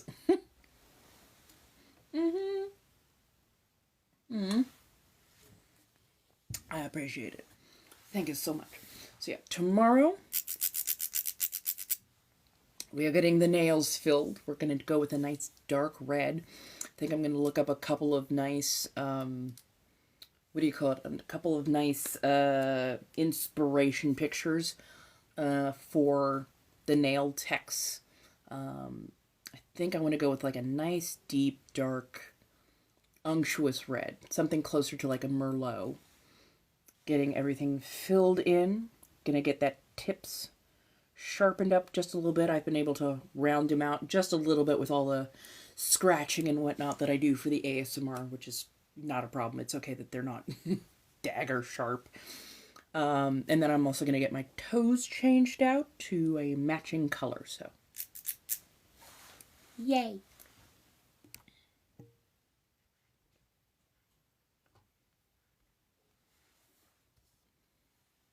Yes, oh yes, definitely.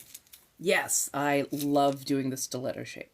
So these are some of the little bits and bobs that I want to take in, including some gold balls. We've got some lovely, got a lovely little, I know it's a symbol for Cancer, the crab. Oh, darling, you look like a child. No. But yeah.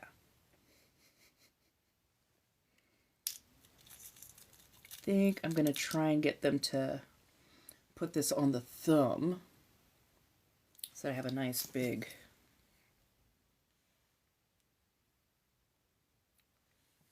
it's like if I can put it on the thumb I'll be fine because I don't tend to use my thumbs in quite the same way as I use my digits. But yes, stiletto shape is almost a must. I like having the ability to grip something, but also anything that has a blunt tip. I don't know what it is, but I catch it on so much stuff. I am not overly functional with blunt-tipped nails. These, on the other hand, if they look like weapons, I can work with them. If they're pointy, I'm good. Thank you. Yeah, I adore nail charms and doing like resin crafting and whatnot, so I ordered a metric shit ton of charms and whatnot from like Live Scoops. I love them, absolutely adore them. But yeah, like now I can go to nail techs and go, hey, can you put any of these on? I've still got a shit ton of them at home I can do my other projects with.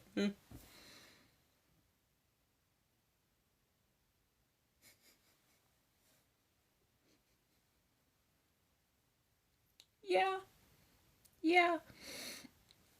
I'm only giggling because in real life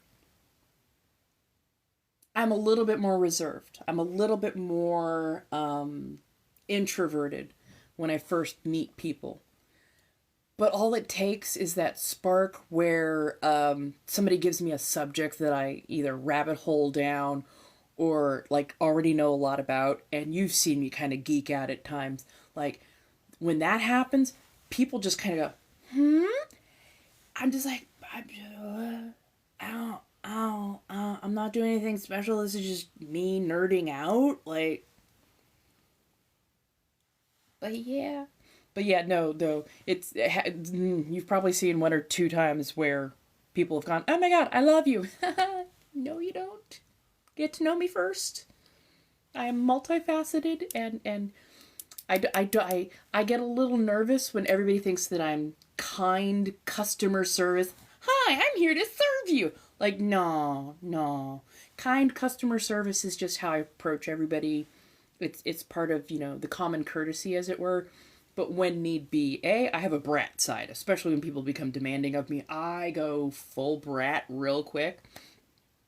To a certain level, and then if they cross another threshold, that's when the bitch rolls out. So yeah, I'm a very multifaceted person, to say the least. What? Oh, I love charm. Like honestly, the longer my nails get, the more soft and femme I get to be, the more like chunky ass charms I'm probably gonna want on my hands. Like I love If you have not been over to the Red Note, the little red book, I highly suggest it. The nail artistry over there.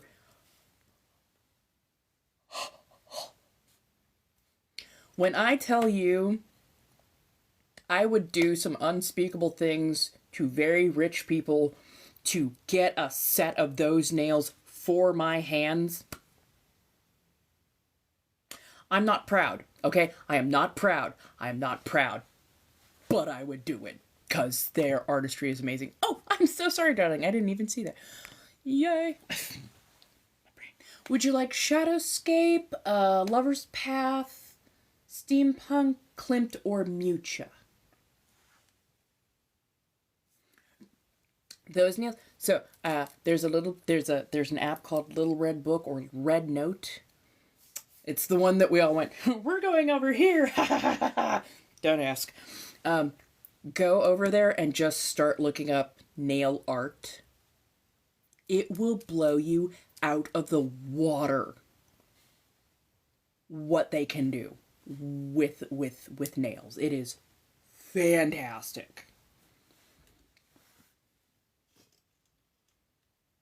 Right? Oh my god, I adore watching nail art and nails being done. There's something really lovely and kind of helpfully decompressive, as well as being, dare I say, there's something just ever so gorgeous, so lovely about nails. I can understand why there's a fascination around, well, I say fascination, but you know what I'm meaning. There's a fascination around nails and nail art. I absolutely understand why.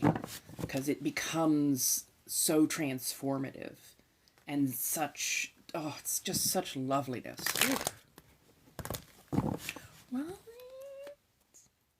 Why, thank you, darling. Just wait till I get the new ones in.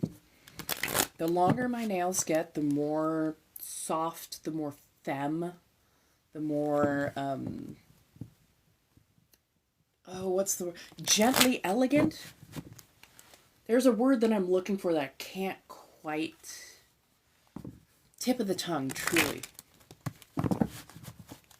Somewhere, for educational purposes, somewhere between the height of femininity and the edge of erotic.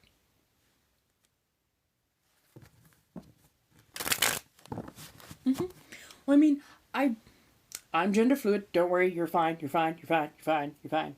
I'm gender fluid, so I go between like the they, them, and she, her. But there's something about nails. There's something about the hyper feminine self care that really, I absolutely adore it because it helps me get in contact with the feminine without making me feel like a woman. Because there's a very particular tone when I say woman. There's very particular expectations when it comes to being a woman. I don't ever want to really be a woman. I want to be a femme. I want to be like Mae West. I want to be Angela Bassett. I love hyper femininity. I just can't stand being told, oh, you're a woman now. Yes. That part. I love that dominant feminine. There's something ever so gorgeous about it, and I love being more connected to and embodying that. Okay, so let me focus and concentrate for a few. My dear Carol. Do you have a lot of tension between your shoulder blades? It feels like you're holding your body tight. Like, in an uncomfortable way.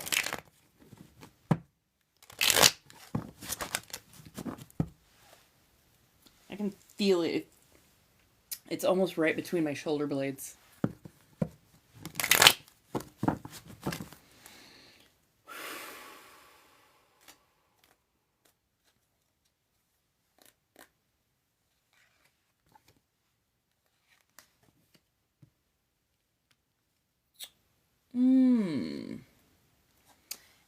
oppositions. So, we have the Six of Wands, and we've got the Eight of Wands, but reversed. So, Six of Wands is getting your flowers. It's getting the recognition for all of the hard work you've put in. And it feels like you got your flowers, but it feels like you got your flowers in an empty room. Like, yes, you got the recognition, but you were expecting more fanfare, more flowers, champagne. Like, you're expecting a party because you really put in the work. You did so many things. Refined and polished and, got everything just so good. Handed over, the work. And they're like, oh, yeah, you did a really good job. There you go, yay. And, like, fucked off. It has this feeling of almost hollowness to it. And the Eight of Wands is kind of like a ready, set, go. So basically, pick your direction, aim, and run with it. And instead, you're just going, well, shit, was that it? Was that it? How do I proceed forward now? Like, the positive reinforcement for everything that you have done wasn't there, and it's kind of left you feeling a little stale, a little stagnant, a little uptight, because you're just like, I put in all this work. It's having, like, there are physical repercussions for everything I did, for all the time, for all the effort, the everything. And that was it.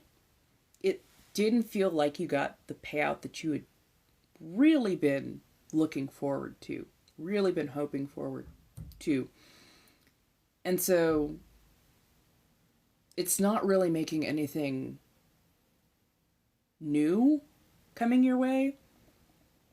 It doesn't really make anything tempting because you're worried that it's going to be the same kind of lackluster acknowledgement the next time around. I don't know why this feels like a work thing. Like a boss, but not a boss. More like a manager. It's not like they took any extra recognition. It's just that they were not really great at boosting your morale, as it were. So you're like, well, fuck, what do I do? What do I do? This should have been bigger, better, bolder.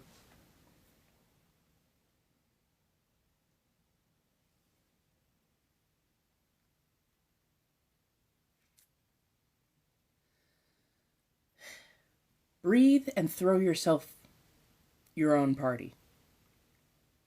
Go celebrate with people who actually do appreciate your skills, your accomplishments, what you've done, the efforts that you've put in. If you need to throw yourself like a girls' night out with some drinks and some mozzarella sticks and chicken wings and whatever, go out, have the celebration that you wanted. Do not worry about what this other person thinks. They are never going to be the person who gives you the accolades as you think you deserve them. Because honestly, they don't know how much work you put in. They just assume, oh yeah, you got it done. You got it done. That's all.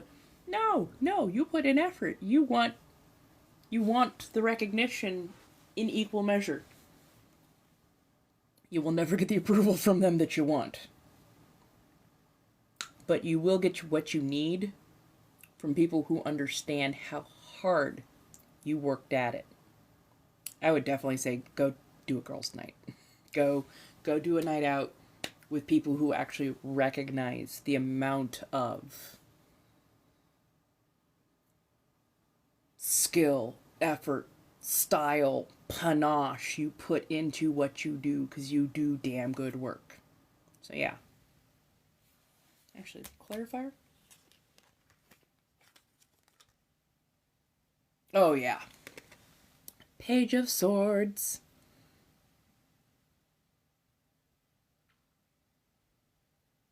Ugh.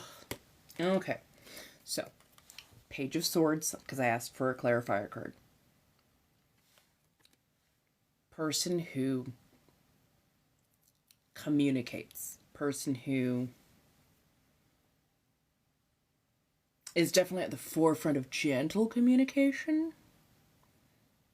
I don't know why I say paralegal.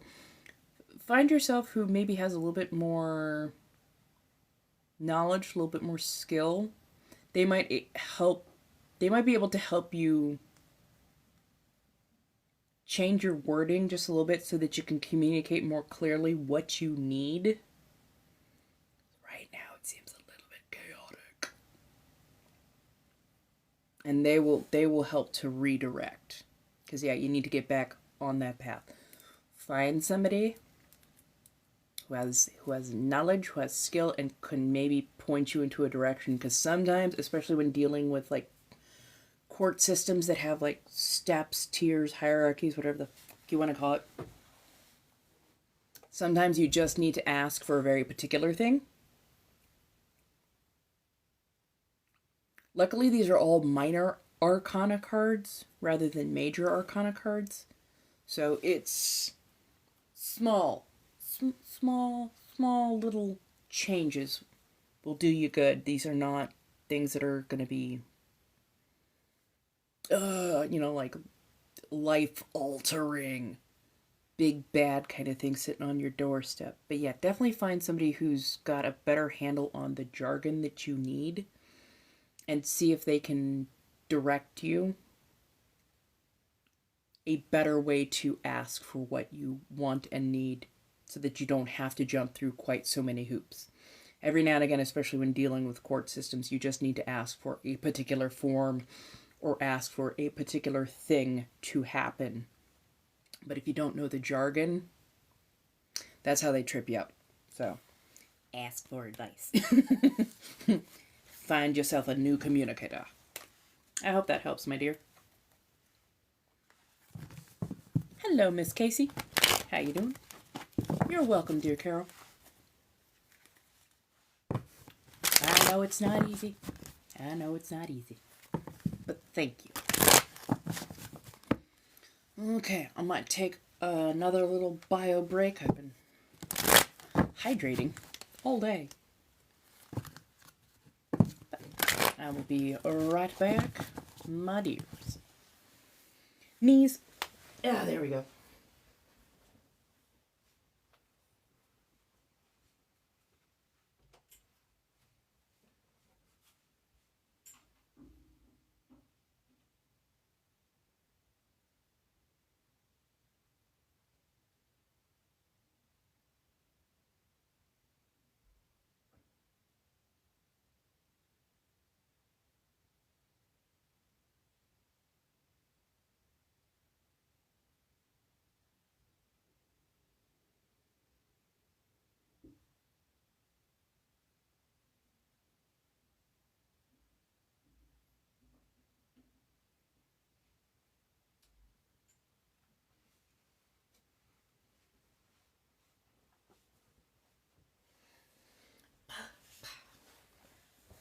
Hello, hello.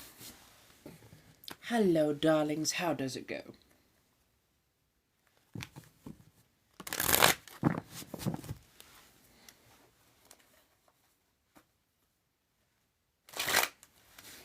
I wonder how I'll be able to shuffle these when I have 4-inch nails.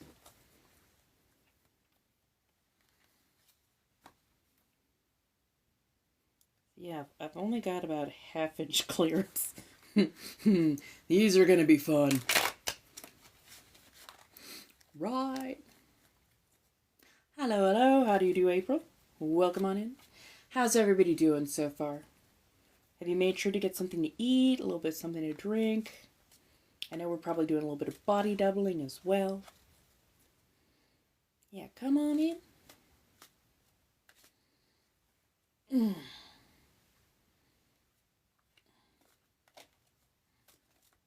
Hello, hello. We've got 5 decks on board. If anybody needs cards read, feel free. Yes, yes, I do plan on doing those. I'm hoping once I get my own place. Once I have my own place, I will have free reign whenever I wish to actually be able to do live cookings. Currently, I live with other people, and I respect other people's privacy. Not everybody likes to be filmed, so I tend to not be out when other people are home, at least not out into the common areas when other people are home and I'm busy, you know, doing live streams and whatnot. Mostly to protect other people's privacy. It's all about respecting the space. But yeah, especially once I have my own place, my own space, oh yeah. Yeah. I will definitely be doing lives again.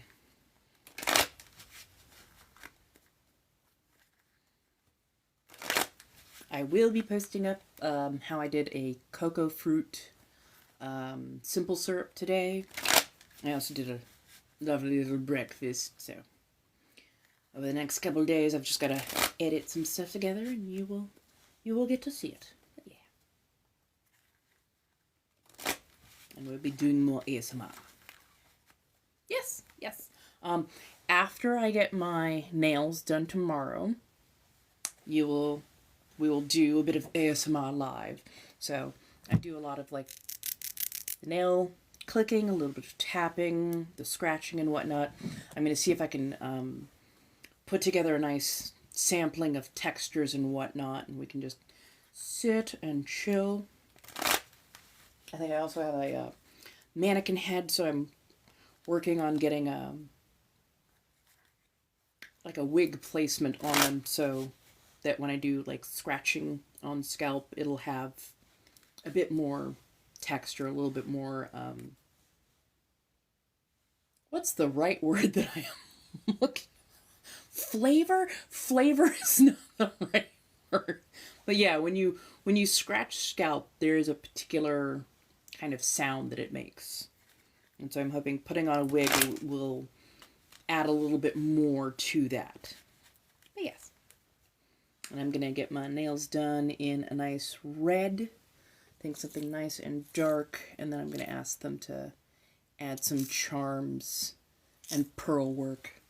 Right? Yeah, that little bit of crunch to it. Like, crunch doesn't sound quite right, but yeah, like there's that little bit of crunch, that little bit of extra texture that you're going to hear because you're moving, you're moving between hair. When it's just a regular flat surface, it sounds nice, but it doesn't feel quite the same. So ASMR isn't always about just the auditory, sometimes it's about the visual as well. And I like to add that visual component in.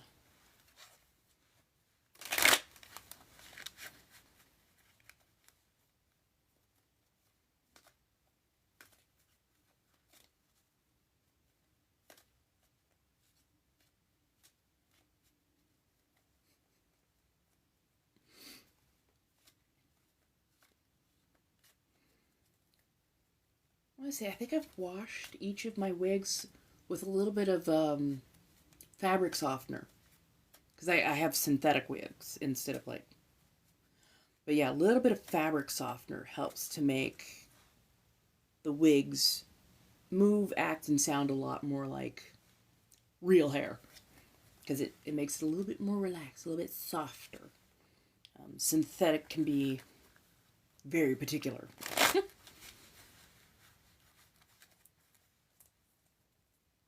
Hello, darlings. Welcome on in. So the schedule for tomorrow, my nail appointment is at 10:30. I will be checking in a little bit early with them, making sure it's okay that I do a live stream while I get my nails done. It'll just be facing me. I'll show you the hands, but I'll not put their face on blast until I have the go-ahead for that. I'm also getting the toes changed out, probably the same color. Maybe get a little... Ooh, I wonder if they'll do a little bit of jewel work on my toes. I think I'd like that. Oh, I gotta find some open toes of some variety. Sorry, did something just come through? Okay, no, we're good. We're good. Okay. But yes. So the nail appointment I think should take about an hour, roughly. So like 10:30 to about 11:30. So I'll probably be at Mitsuwa for the second live stream at about, I want to say about noon. Mitsuwa is a little Japanese market. Well, it's not so little, it's kind of big. Japanese market, and it's got bakeries and little sweet shops and like a whole food court and everything. And it has Kinakonyu bookstore, which is one of my favorite Japanese bookstores to go to.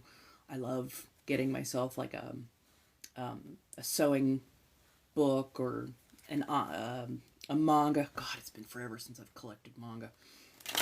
But yes, we'll go, we'll hang out, we'll talk a bit. I will try to remember to maybe bring a deck of tarot cards with. We should be there from about 12-ish to probably about 1 or 2. And then I will be on at 5 o'clock, from 5 till 7 here on the clock app, our normal nightly. And then 8 to 10 I will be where the loyal fans know to go. Hello, hello. How's everybody do? Holy shit. 46.2. Thank you. Did I pull the card when we hit 40? I pulled the card for the 40K, right? I want to make sure that I'm holding up my end of the bargain, as it were.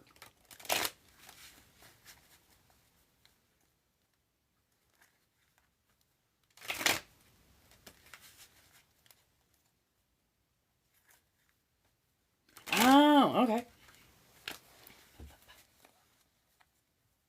Let's see. Okay, we will switch out from shadow.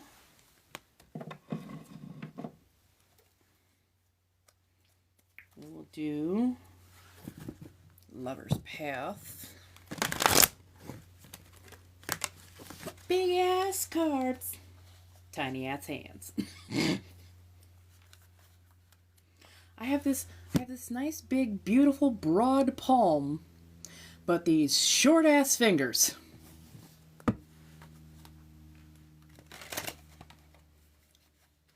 49 point. Holy hell. Like literally on my side it is finally showing 46.6. I hate that I can't get those numbers to match. 40. Holy hell. Thank you. I very much appreciate. Y'all have been full tilt tonight. I so appreciate the energy, the vibe, the everything that you have been putting in. I truly appreciate that. I really, really do.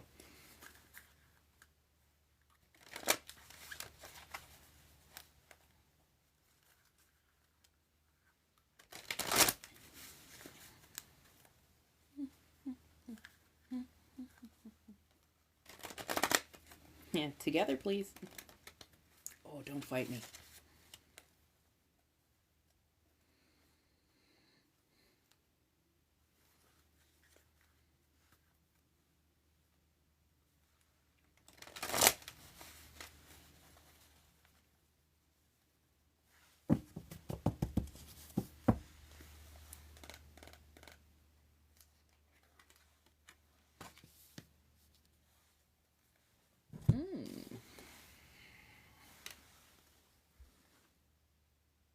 Seven of Staves. Seven of Staves. Fighting off dragons, defending yourself and others. Ooh, but this feels like the defense kind of went awry. It's not that, well, okay, yeah. Conclusions were jumped to, dragons were imagined. There's been a bit of a miscommunication. It's not too late to, walk it back or nothing. But yeah, make sure the defense that you are jumping to is actually warranted and wanted. You don't always need to be offended on somebody else's behalf. It's gonna cause a little bit of blush, a little bit of oops, to say the least. But it's not the worst thing that could happen. Just mind how fast you jump to defend others, because the situation might not be quite what you think it is, and sometimes it's the phrasing, sometimes it's the tone. You may have missed some context, so it happens. It happens. It happens.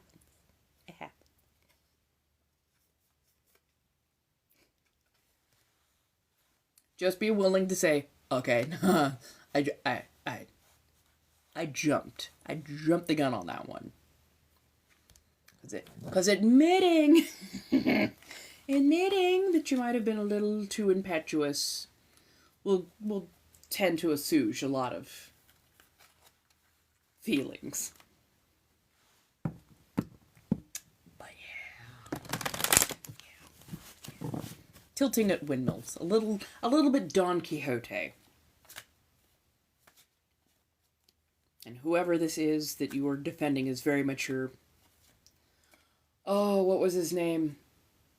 Pancho Sanchez? Yeah. Don't worry.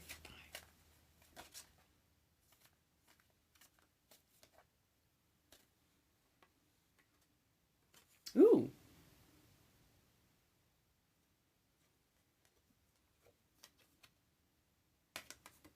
Three of Cups. Decided to jump on out. Eat, drink, and be merry.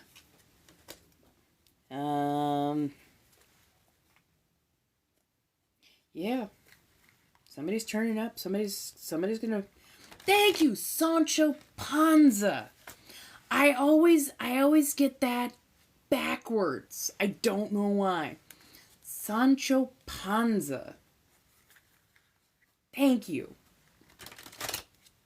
Apparently there's gonna be some celebration coming. Some good stuff coming this way. Honestly, I could definitely use some good stuff coming this way, Andy. Thank you. Thank you. Well, I mean, you went as far as to actually spell it out for me, so that helps.